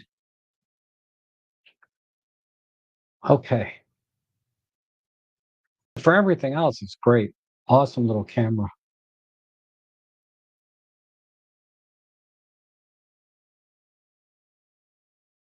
Okay. Old Minolta mount on your reverse adapter. No, I wouldn't adapt a Minolta. I don't think I've adapted anything. I did 5x macro lens available. I'm guessing that's what the sand was taken on. I don't know. Ethan does give you all of his gear and setup sometimes in some of the pictures. So when you go to his Instagram, just kind of read the description and he'll tell you. If he's here, sometimes he's here in the streams. He can tell you himself. But I think he's using um, the 90 macro a lot of times with the 2x teleconverter. Get off topic, but have you found my mail with the K10D AF? I have not. I have not found it. When did you send it? I'll look. I did not see anything about a Pentax K10 in my email though. And L is here. Nikon 105 2.8 macro is well regarded, not too bad at $900 on my wish list. Oh, okay. So Talent here also shoots Nikon Z mount. He has a ZF, which he really loves. And trust me, Talent here, he definitely has tried everything. Okay. And he's been very generous to my channel as well, which I greatly appreciate. Uh, he just does. Uh, he's given me cameras like my film pen F. He gave me. I had to buy a lens for it. So what, right? He gave me a free camera, many free cameras, uh, and it's inspired me to go back to shooting film as well. But he's try. He has a Nikon. I'm sorry. He has a Leica Q3. He's had the Fujifilm X Pro 3. Uh, and now the Nikon ZF. He's a Pentax K1. Oh, excuse me. I didn't drink my coffee. But anyway, he's gone through a lot of cameras and actually really likes this Nikon. Of course, he's tried OM1. He has an OM1, EM1X. He likes his EM1X, but not the OM1. And that's why buying a camera is such a personal decision, right? Um,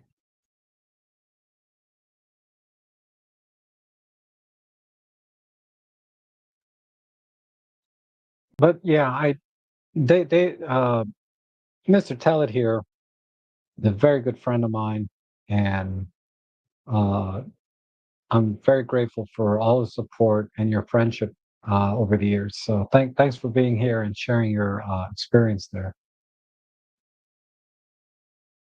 Hey Rob, sorry, I just meant the silver coloring versus all black, like it was a special edition. Oh, okay.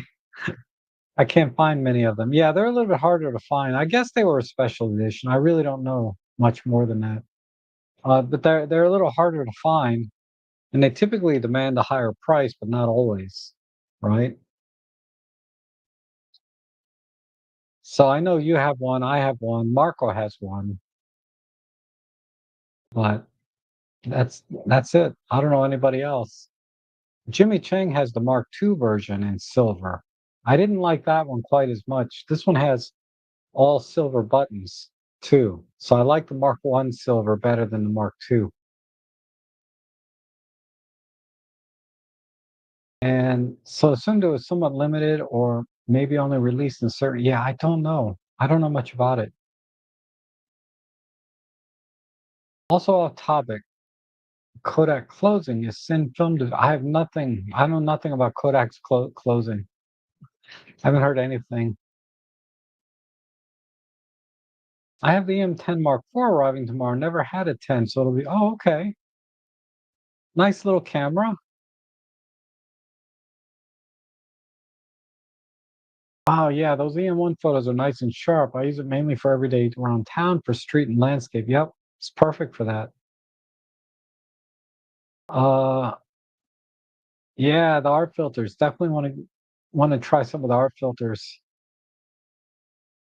And I'm using the 50 millimeter f1.2 TT Artisans with a 10 to 15 macro extension tubes on an EM10 Mark III just for electronic jobs. Way better setup compared to Chinesium electronic microscope. Oh yeah, yeah, I know what you mean. Um, that's interesting though, that because a 50 millimeter 1.2,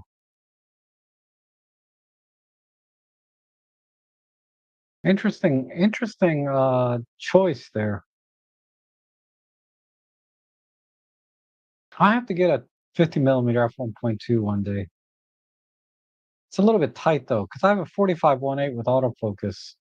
So that's kind of what's keeping me. But if I can get the right price, I might get one. And Linda says, I'm late, just catching up. Quick question, low budget, low weight, prefer tilt to Arctic, articulating. A phase detect would be nice. EM10-2 or EM5? EM5 Mark III. The EM10 Mark II does not have phase detect. The M5 Mark III is way, way, way better camera than the M10 Mark II, and only a little bit more money at this point. So yeah, definitely M5 Mark III, hands down. Phase detect, in-camera stacking, high-res shot mode. Those are three things the M10 Mark II does not have, just off the bat.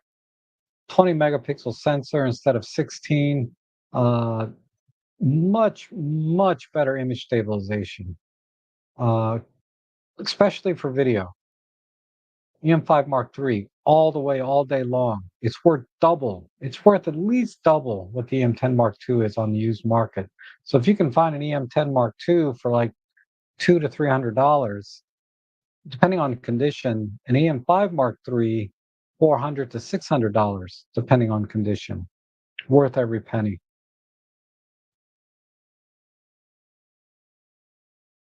'Cause, yeah, I have one. Part of me wants to sell it. I have too much stuff, but damn, it's nice. Don't sell it, man. Just keep it. Golly, man. Take it out one day. You know, in fact, I'm just gonna put this in my backpack. It's going with me on my next trip instead of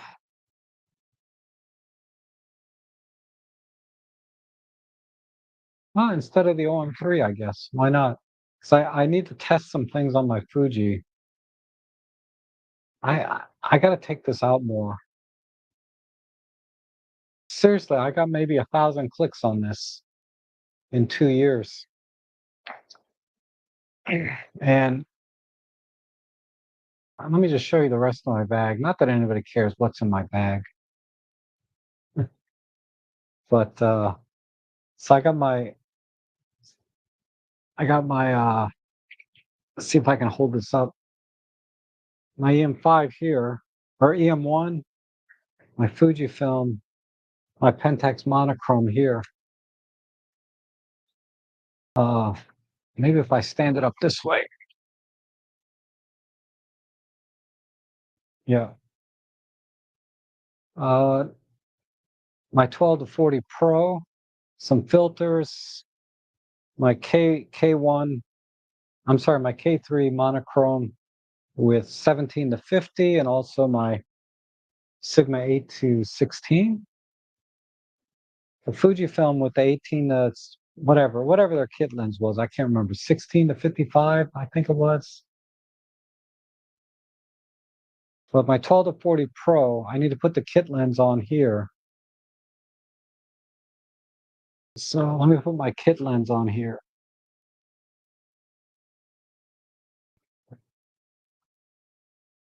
So my EM1 with the kit lens. Look how nice that is. That is just so nice. But it's really just as capable as the OM3, except for the when you need fast shutter and awesome autofocus. Uh,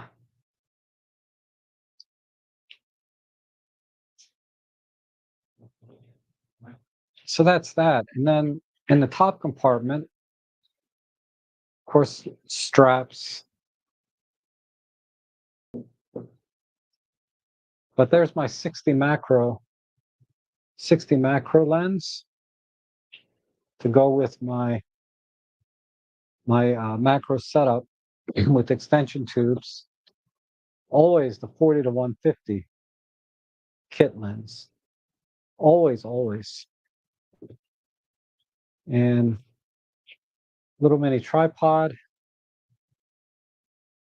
for macro stuff, right? You can set it down low, do some mushroom shots. That's what I was thinking about doing, is maybe whatever I could find on the ground, whether it's a mushroom or whatever. And then for the Fuji, my 33 1.4, I don't think I've taken more than 10 pictures with this lens. I paid like $700 for this thing. So I'm putting it in my bag and forcing myself to use the freaking camera so that at least when I sell it, if I ever do, I can get some of my money's worth out of it. Because if I sell it now, I'm going to lose money and I hardly used it. It's kind of a waste. So I got to at least use the camera a little before I get rid of it. So I put that all in here. And then in my side pockets, of course, I have a little more substantial tripod here. And then this is actually a power bank. This is a power bank that I can use it as a grip, all right? Because sometimes it's easier to hold. I keep forgetting what camera. Sometimes it's easier to hold your camera with a grip.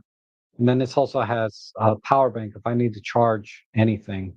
I rarely need to charge anything, but this kind of dual purpose grip and power bank at the same time. It's pretty handy. Uh,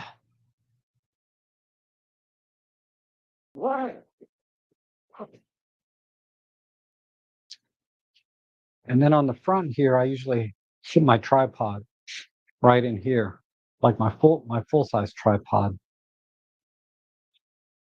And this is my K&F bag. I love this bag. It's just the right size, and it holds everything nice. Came with a lot of dividers, which is I really like.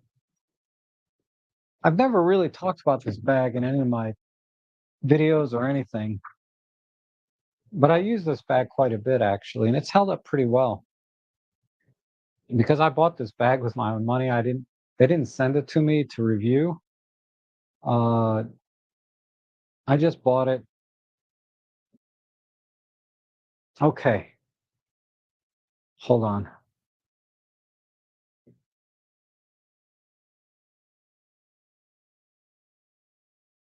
Let me go back to my main screen. It's comfortable and holds a lot of stuff. I can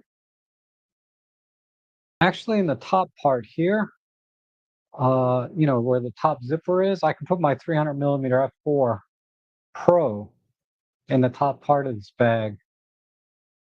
When I have too much stuff down here, I can just put it up here. But I have to be a little bit more deliberate. If I'm going to go out doing, like I would take this to Conowingo Dam with my 300 f4, my Pentax monochrome, and my OM3 and a 12 to 40 Pro. That would all be down in here. Then I would put the 300 f4, and then I wouldn't need like any of this stuff, right? Okay.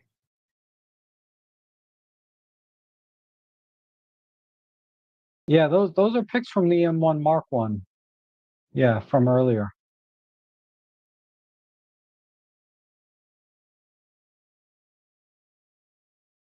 And what jobs are you having this week?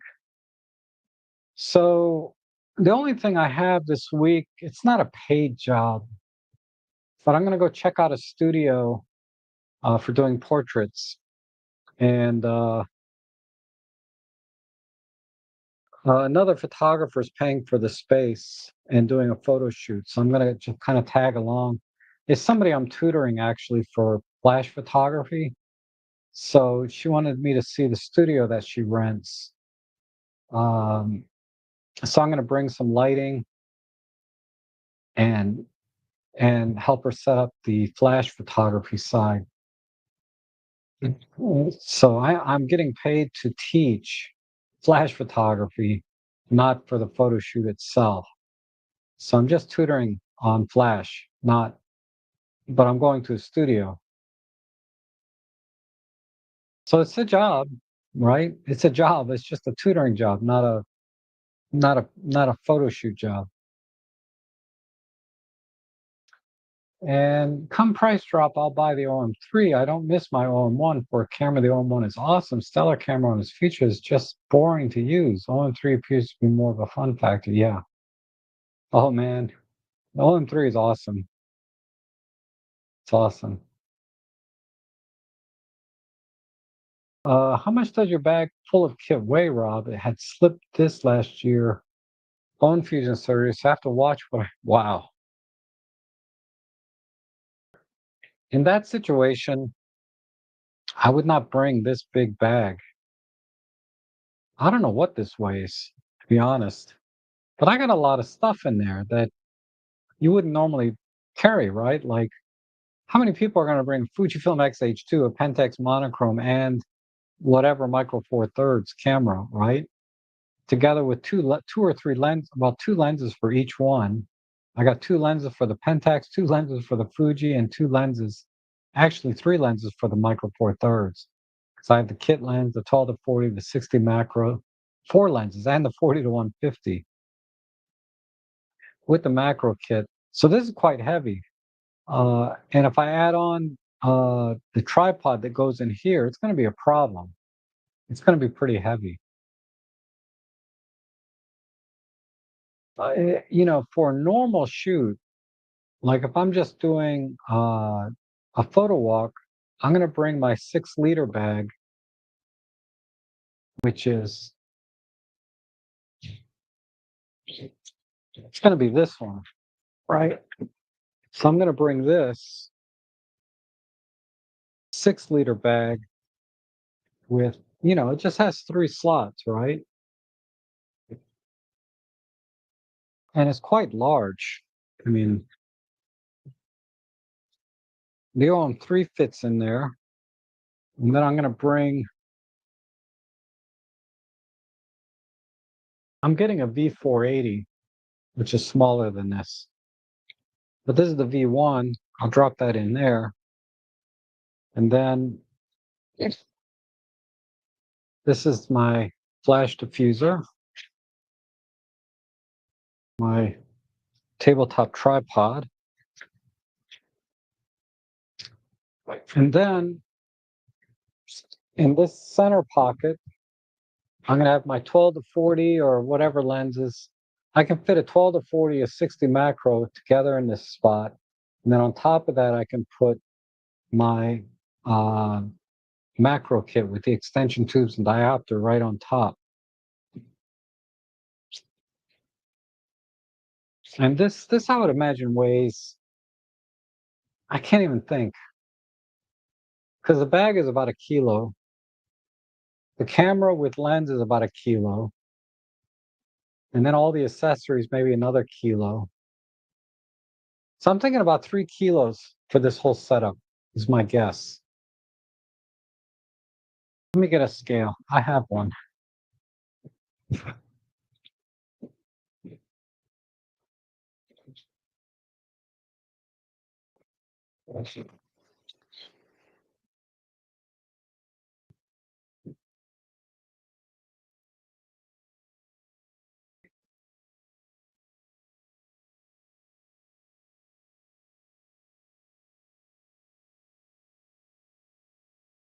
All right.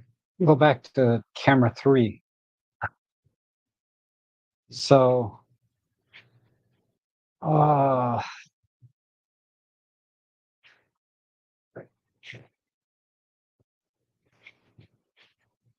I'm going to pack my 6-liter bag exactly like I do it for most photo walks. So I need my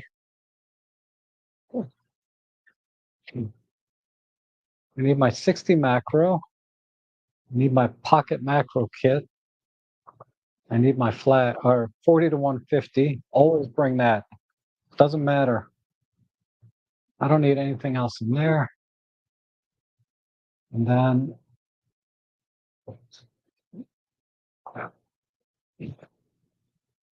12 to 40, right?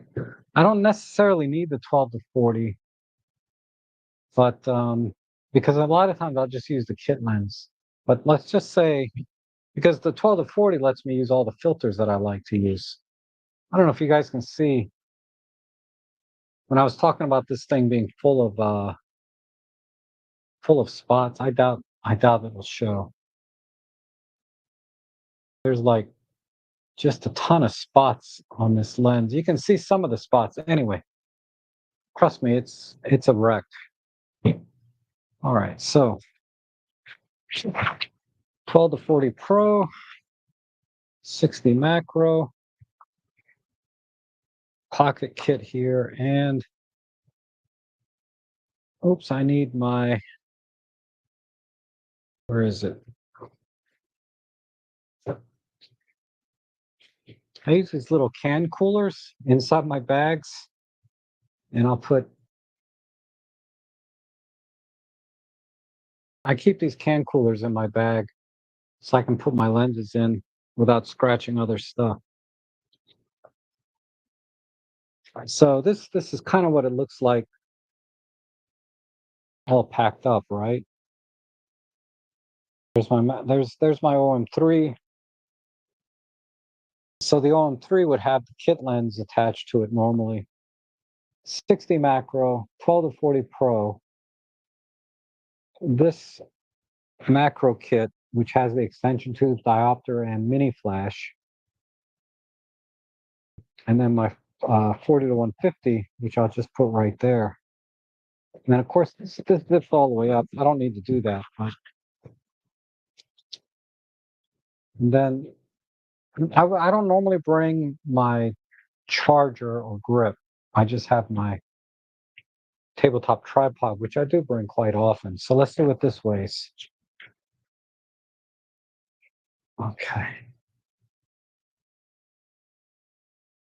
So the bag, everything together is 3.7 kilos. So I was a little off in my head here. In terms of pounds, when you push that button, oh crap, I reset the scale. Hold on. So maybe it's this button. 8.5 pounds.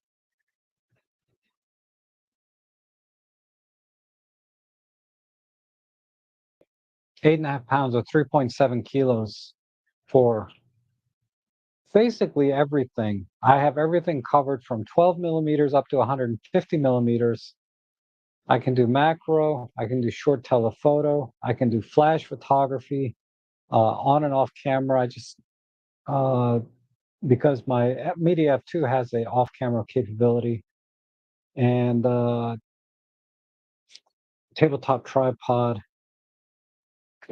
Now, if you're going to bring a tripod on top of that, like a full size tripod, typically a full size tripod is 1.5 kilos or less, right? For a travel tripod. The one that I carry, I think, is 1.2 kilos. Uh, so 5 kilos altogether, including full size tripod.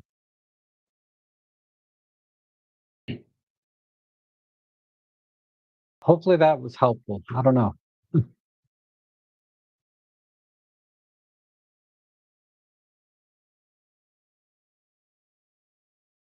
Okay, Stuart, thanks for dropping in. And Rob, that is military pack gear. All yeah, I'm ready for anything, right?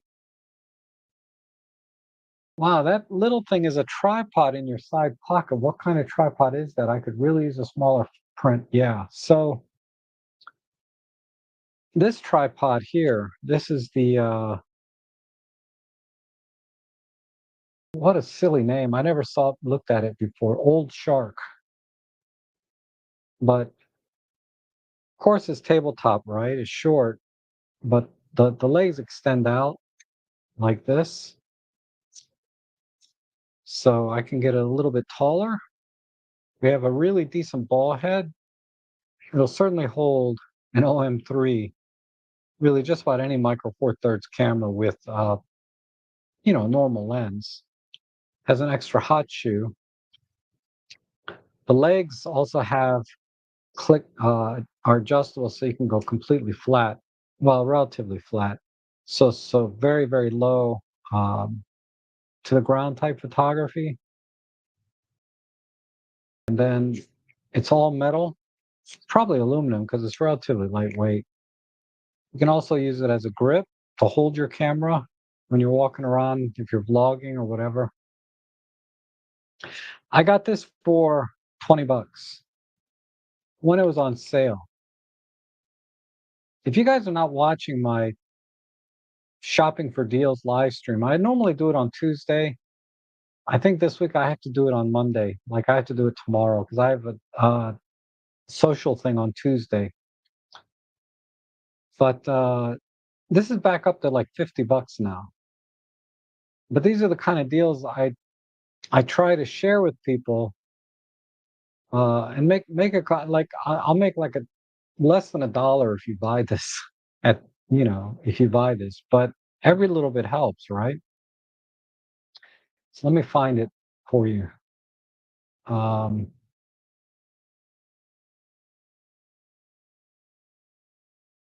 so I have this is it. Ulanzi makes one. $46 now. This one. So I bought the generic one, but Ulanzi Ulanzi has the same thing. Uh, there's that. There's another good one.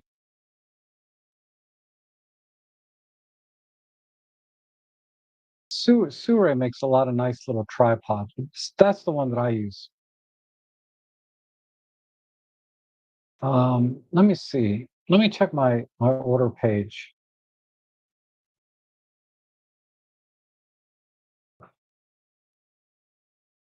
Mm, mm, mm, mm.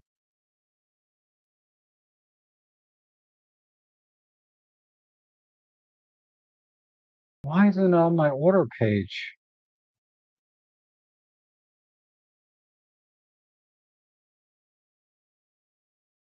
I bought all these things. What if I type in?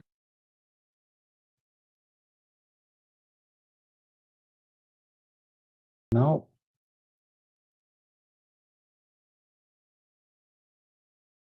Oh, that's weird. It's not. Oh, here it is. Okay.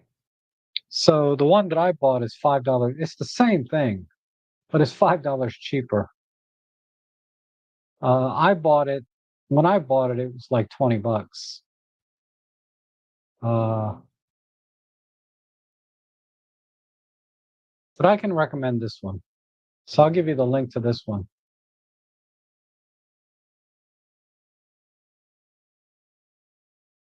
Where's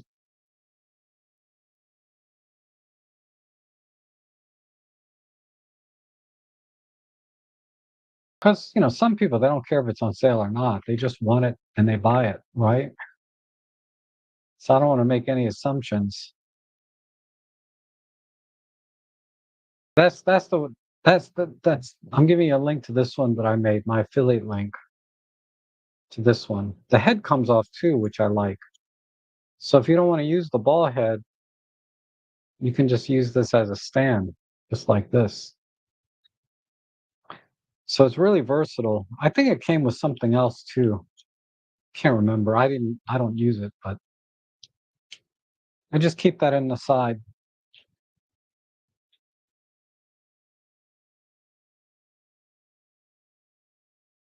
Yeah. Fungus. Fungus is always fun to get pictures of. I have an even older version of the Ollie 4150. It looks like the 918. Yeah, the version one. There's no difference between the one I have and the one you have. I think it's all cosmetic. They say there's different coatings and stuff, but optically, I don't think there's anything else. So that would crush you. What would crush you? Oh, the backpack maybe. That's a little bit heavy. And verbs for life. Doing well. Doing well. Good to see you. And Shakib, good to see you. So I think looks like I hit all the questions. So uh let me just show you a couple of more pictures and then a couple of deals. Uh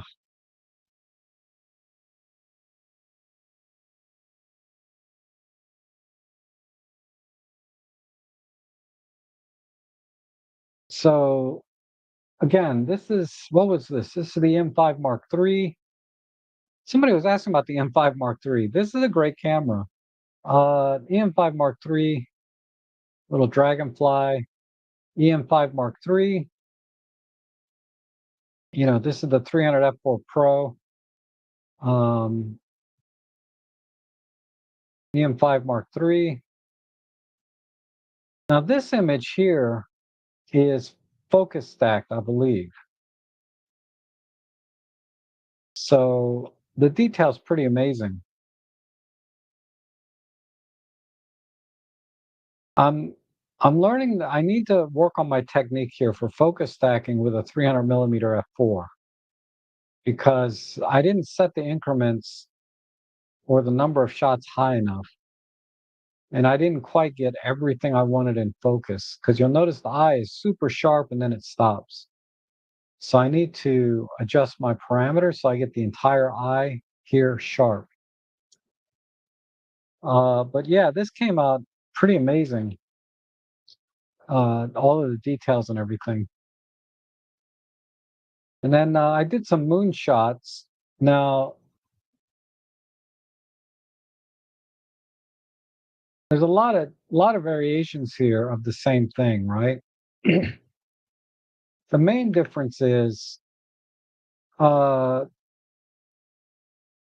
the main difference between all these shots are whether I used focus stacking or just did a single shot. So, because a question came up in an email to me, because I get a lot of emails too, and I try to answer questions that you guys send me in emails. Uh, is someone said that they do focus stacking on the moon because it accounts for the difference or they get sharper images when they do that versus doing a single image. Now, and the person that emailed me was just as confused as I was. I was like, it doesn't make any sense to focus stack the moon because you're at infinity focus. So depth of field is not an issue. So what benefit could stacking possibly have? Ultimately, in my testing, so I went out that night. I took a little nap, and then I got up at like 2 in the morning or whatever time it was, and did some moonshots, focus stacking versus single shots, right? And let me just show you two images. And I did with image stabilization on and off. Didn't make any difference. So this one is image stabilization off. This was with image stabilization on and stacked.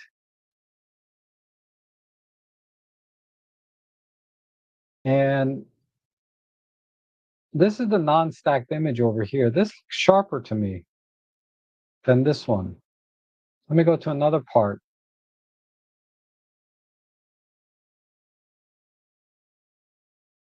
This looks sharper to me. I process these identical across the board, okay? So there's no difference in processing. And I didn't just do one shot, I did multiple shots in every scenario, and these are the ones that came out the best. Let's compare these two. Uh, this is image stabilization on, this is image stabilization off. In this case, they look identical. Although the image stabilization off may be a hair sharper.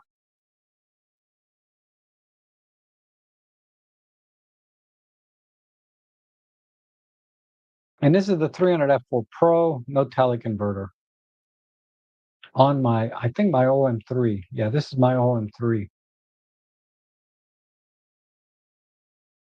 Okay, so the image on the left is a single raw image.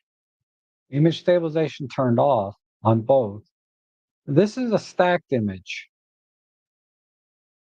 So again, if you look at like this crater here,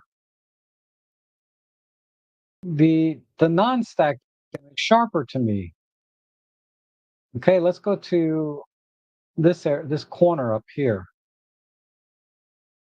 Again, I think the non-stacked image looks sharper,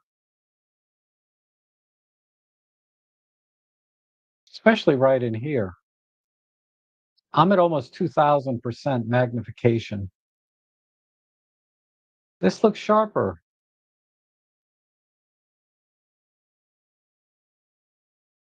Let's try down here. Definitely this side looks sharper. Okay, so this is what I came up with. All right. Let me see if I still have it in Photoshop. I may have already deleted everything.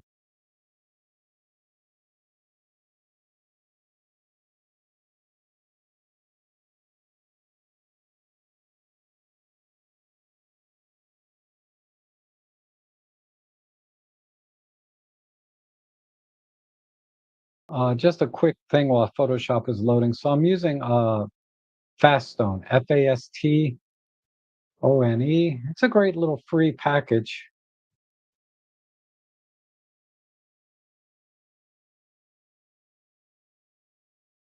Um, Here's the link.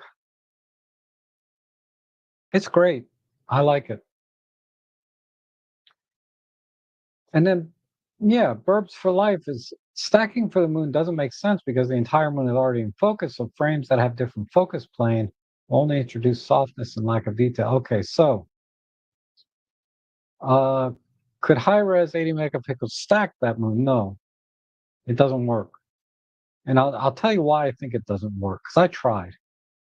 But let me just finish with this other thing. Let me see if Photoshop if I still have no. I have all of my client work. I was doing all my client work here. What if I do,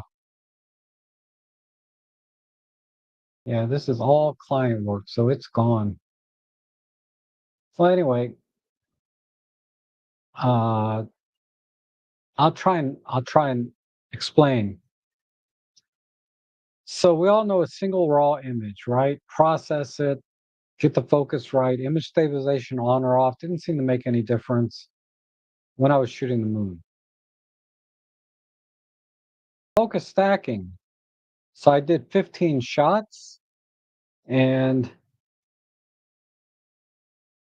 took it into Photoshop and stacked them, right? Using, you set them up, import as layers, uh, do auto align, and then do auto merge to stack them. And then Photoshop will come up with. So this is what happens in focus stacking. You're not layering images together like you do in astrophotography. That would, of course, give you less noise and more detail. We do that all the time in astrophotography, layering images on top of each other, averaging them, either median or whatever, right? There's a process for that that's different than focus stacking. What focus stacking does is it looks at those 15 images and tries to find the sharp areas in that image. It cuts that part out. This part here is sharp. Then it goes to the next image and it looks for everything sharp. And then it cuts that part out and it puts it together. So it's looking for the sharpest parts from each image and then putting those together like a puzzle. Because each image, there's no difference in focus. It's at infinity focus. So the reason I think that they're getting better results is because if you take a single image of the moon, there's a lot of potential for atmospheric interference, either distortion, like from heat waves. Maybe there's a very thin layer of clouds that you can't see with your eye, but it's there. But when you take a single image, there's all kinds of interference between your camera and the moon, right? So, and that's going to show in the single image, maybe on just part of the moon, but not the whole moon. But when you focus stack, you're taking multiple images. So I noticed that one crater, so I did 15 images, right? The crater in one of the images was a little bit out of focus, but in the next image, it was in focus. So in focus stacking, it's going to cut out that one crater and use that to piece together the final image. And the reason one crater was out of focus and the other one was in focus was not because of focus stacking, but because there was some kind of atmospheric distortion when that frame was taken. So focus stacking the moon is not about the depth of field and the difference, because the moon is round, obviously, right? It's a sphere. But focus stacking is taking the sharpest parts from each image and putting it together. But ultimately, I consistently got sharper images with a single RAW. So I don't know. I don't know if anyone has tried focus stacking the moon and what your results have been, but those are the results that I got. And I just thought I'd share that with you. It says not putting down focus stacking, but sometimes making sure you're using proper settings combined with good shooting technique is enough for great. Yes, absolutely. Focus stacking is a technique like any other. You either use it or you need it or you don't, or you use it to create the image that you want. Marco says, stacking the moon is helpful sometimes to minimize noise and to assure sharpness all around due to the atmosphere. Oh, so making some parts software, that's won't always be the case though. So Marco just said exactly what I did, right? I think there's interference between, atmospheric, most likely between your camera and the moon, and that stacking increases the odds of dodging those interferences and creating a sharper image.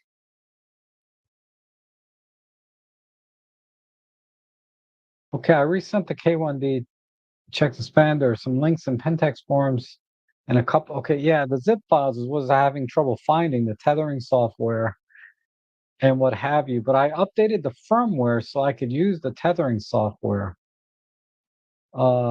Because supposedly you could get into the service menu before you update the tethering. Uh, well, anyway, I would love to get my K10D working again or focusing again. That would be nice. Thank you so much. Um, and I will check the spam folder. I don't normally, I check out like once a month, but I need to check it more often. Excuse me. Okay. Uh, so I would say the verdict for me is still out with focus stacking the moon because I haven't done it that much. I just went out one night and tried it, and my results were not in favor of stacking. But that doesn't mean anything. It's just one night, right? Okay. Uh, one last thing I'll do, because this live stream is sponsored by me, right? Because I turned off the ads. So I just wanted to share with you, and there's links down below in the description. But I wanted to share with you my deal page and a couple of things that popped out. 10 stop ND filter for $9 right here. You got to get this. You can do live comp in broad daylight with a 10 stop ND filter and do some amazing things. Uh, the 128 gigabyte V60 card for 20 bucks. That's a deal. If you want a V90, there's a good deal here. And if you want CF Express, maybe use another camera system, that's a good deal for that. Uh, one other deal is really good in here. It's a little further down, this one. No, not this. What am I thinking?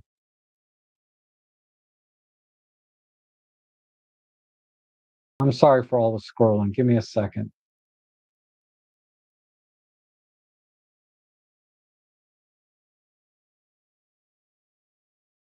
Where is it?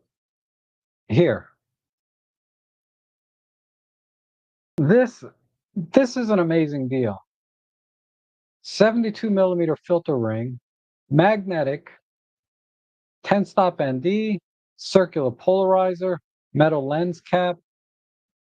Excellent deal. 37. Now the 72 millimeter filter thread is going to be like for your 12 to 100, your 40 to 150. Okay. So if you have the 40 to 150 f2.8 or the 12 to 100 f4, and I'm sure some other lenses, those are the two come to mind. This is an excellent kit for those two lenses. The UV filter, just use that whenever you're at the beach to protect it from sand and stuff like that. Your front element, because in the sand, if your camera's on a tripod, it could easily fall over because the sand is not concrete, right? And your lens is going to hit the sand. It's going to at least protect the front element from scratches from the sand. Uh, so I like this deal. I don't have too many lenses with a 72 millimeter, excuse me, filter thread, but I do have a magnetic filter set for my 12 to 40 Pro, which is a 62 millimeter thread. So check those deals out. If you buy anything there with any of my links, I'll earn a commission and help support these ad-free live streams, and it's greatly appreciated. Um, but that's all I have for today. Because I'm getting hungry. I gotta go eat, and then I'm gonna go out. I don't know which bag I'm gonna take because now I got my little 6-liter bag packed up just perfectly. But I think I'll take my backpack out. I want to shoot with my monochrome a little bit, and my Fuji. I haven't shot with my Fuji hardly at all. Hardly at all. I got no pictures. I used to when I first got it a little bit to take pictures of Ellie, and that was it. So I want to shoot a little bit with that, get some use out of it before I sell it. I should sell it because I'm just not using it. Maybe get me two OM3s. That would be nice. 2 OM3s. That would be stupid, but it'd be kinda nice. Maybe get me a I don't know what I would get. I'm so happy with my OM3.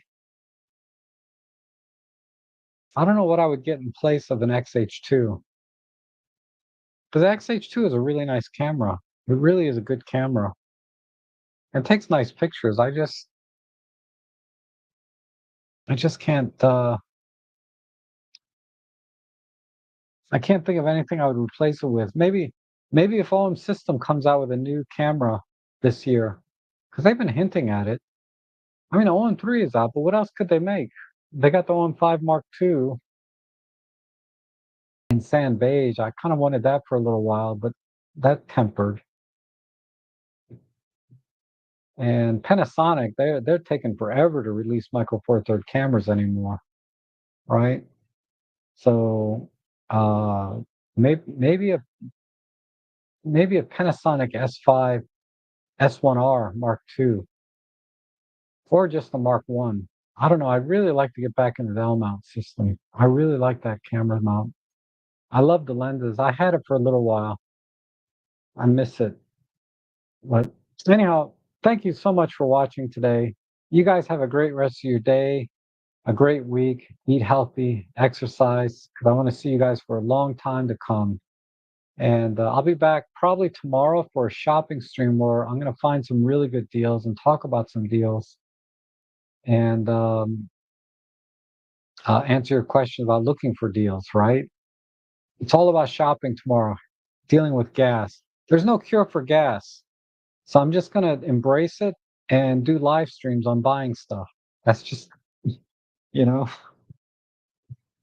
I've just come to realize that I'm not, there's no cure. So you guys have a great rest of your week. Thank you so much for watching. And I greatly appreciate your support.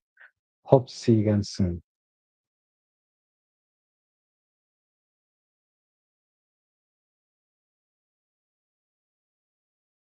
Uh, can you try, hold on, there was one quick one here. Can you try a Milky Way photo with handheld high res camera on a tripod? I tried and it seems like the camera auto aligned the frames. It reduces noise.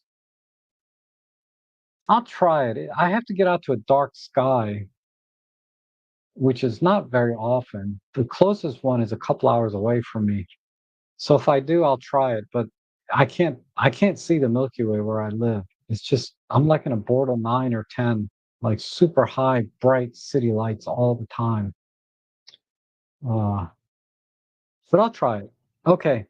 See you guys.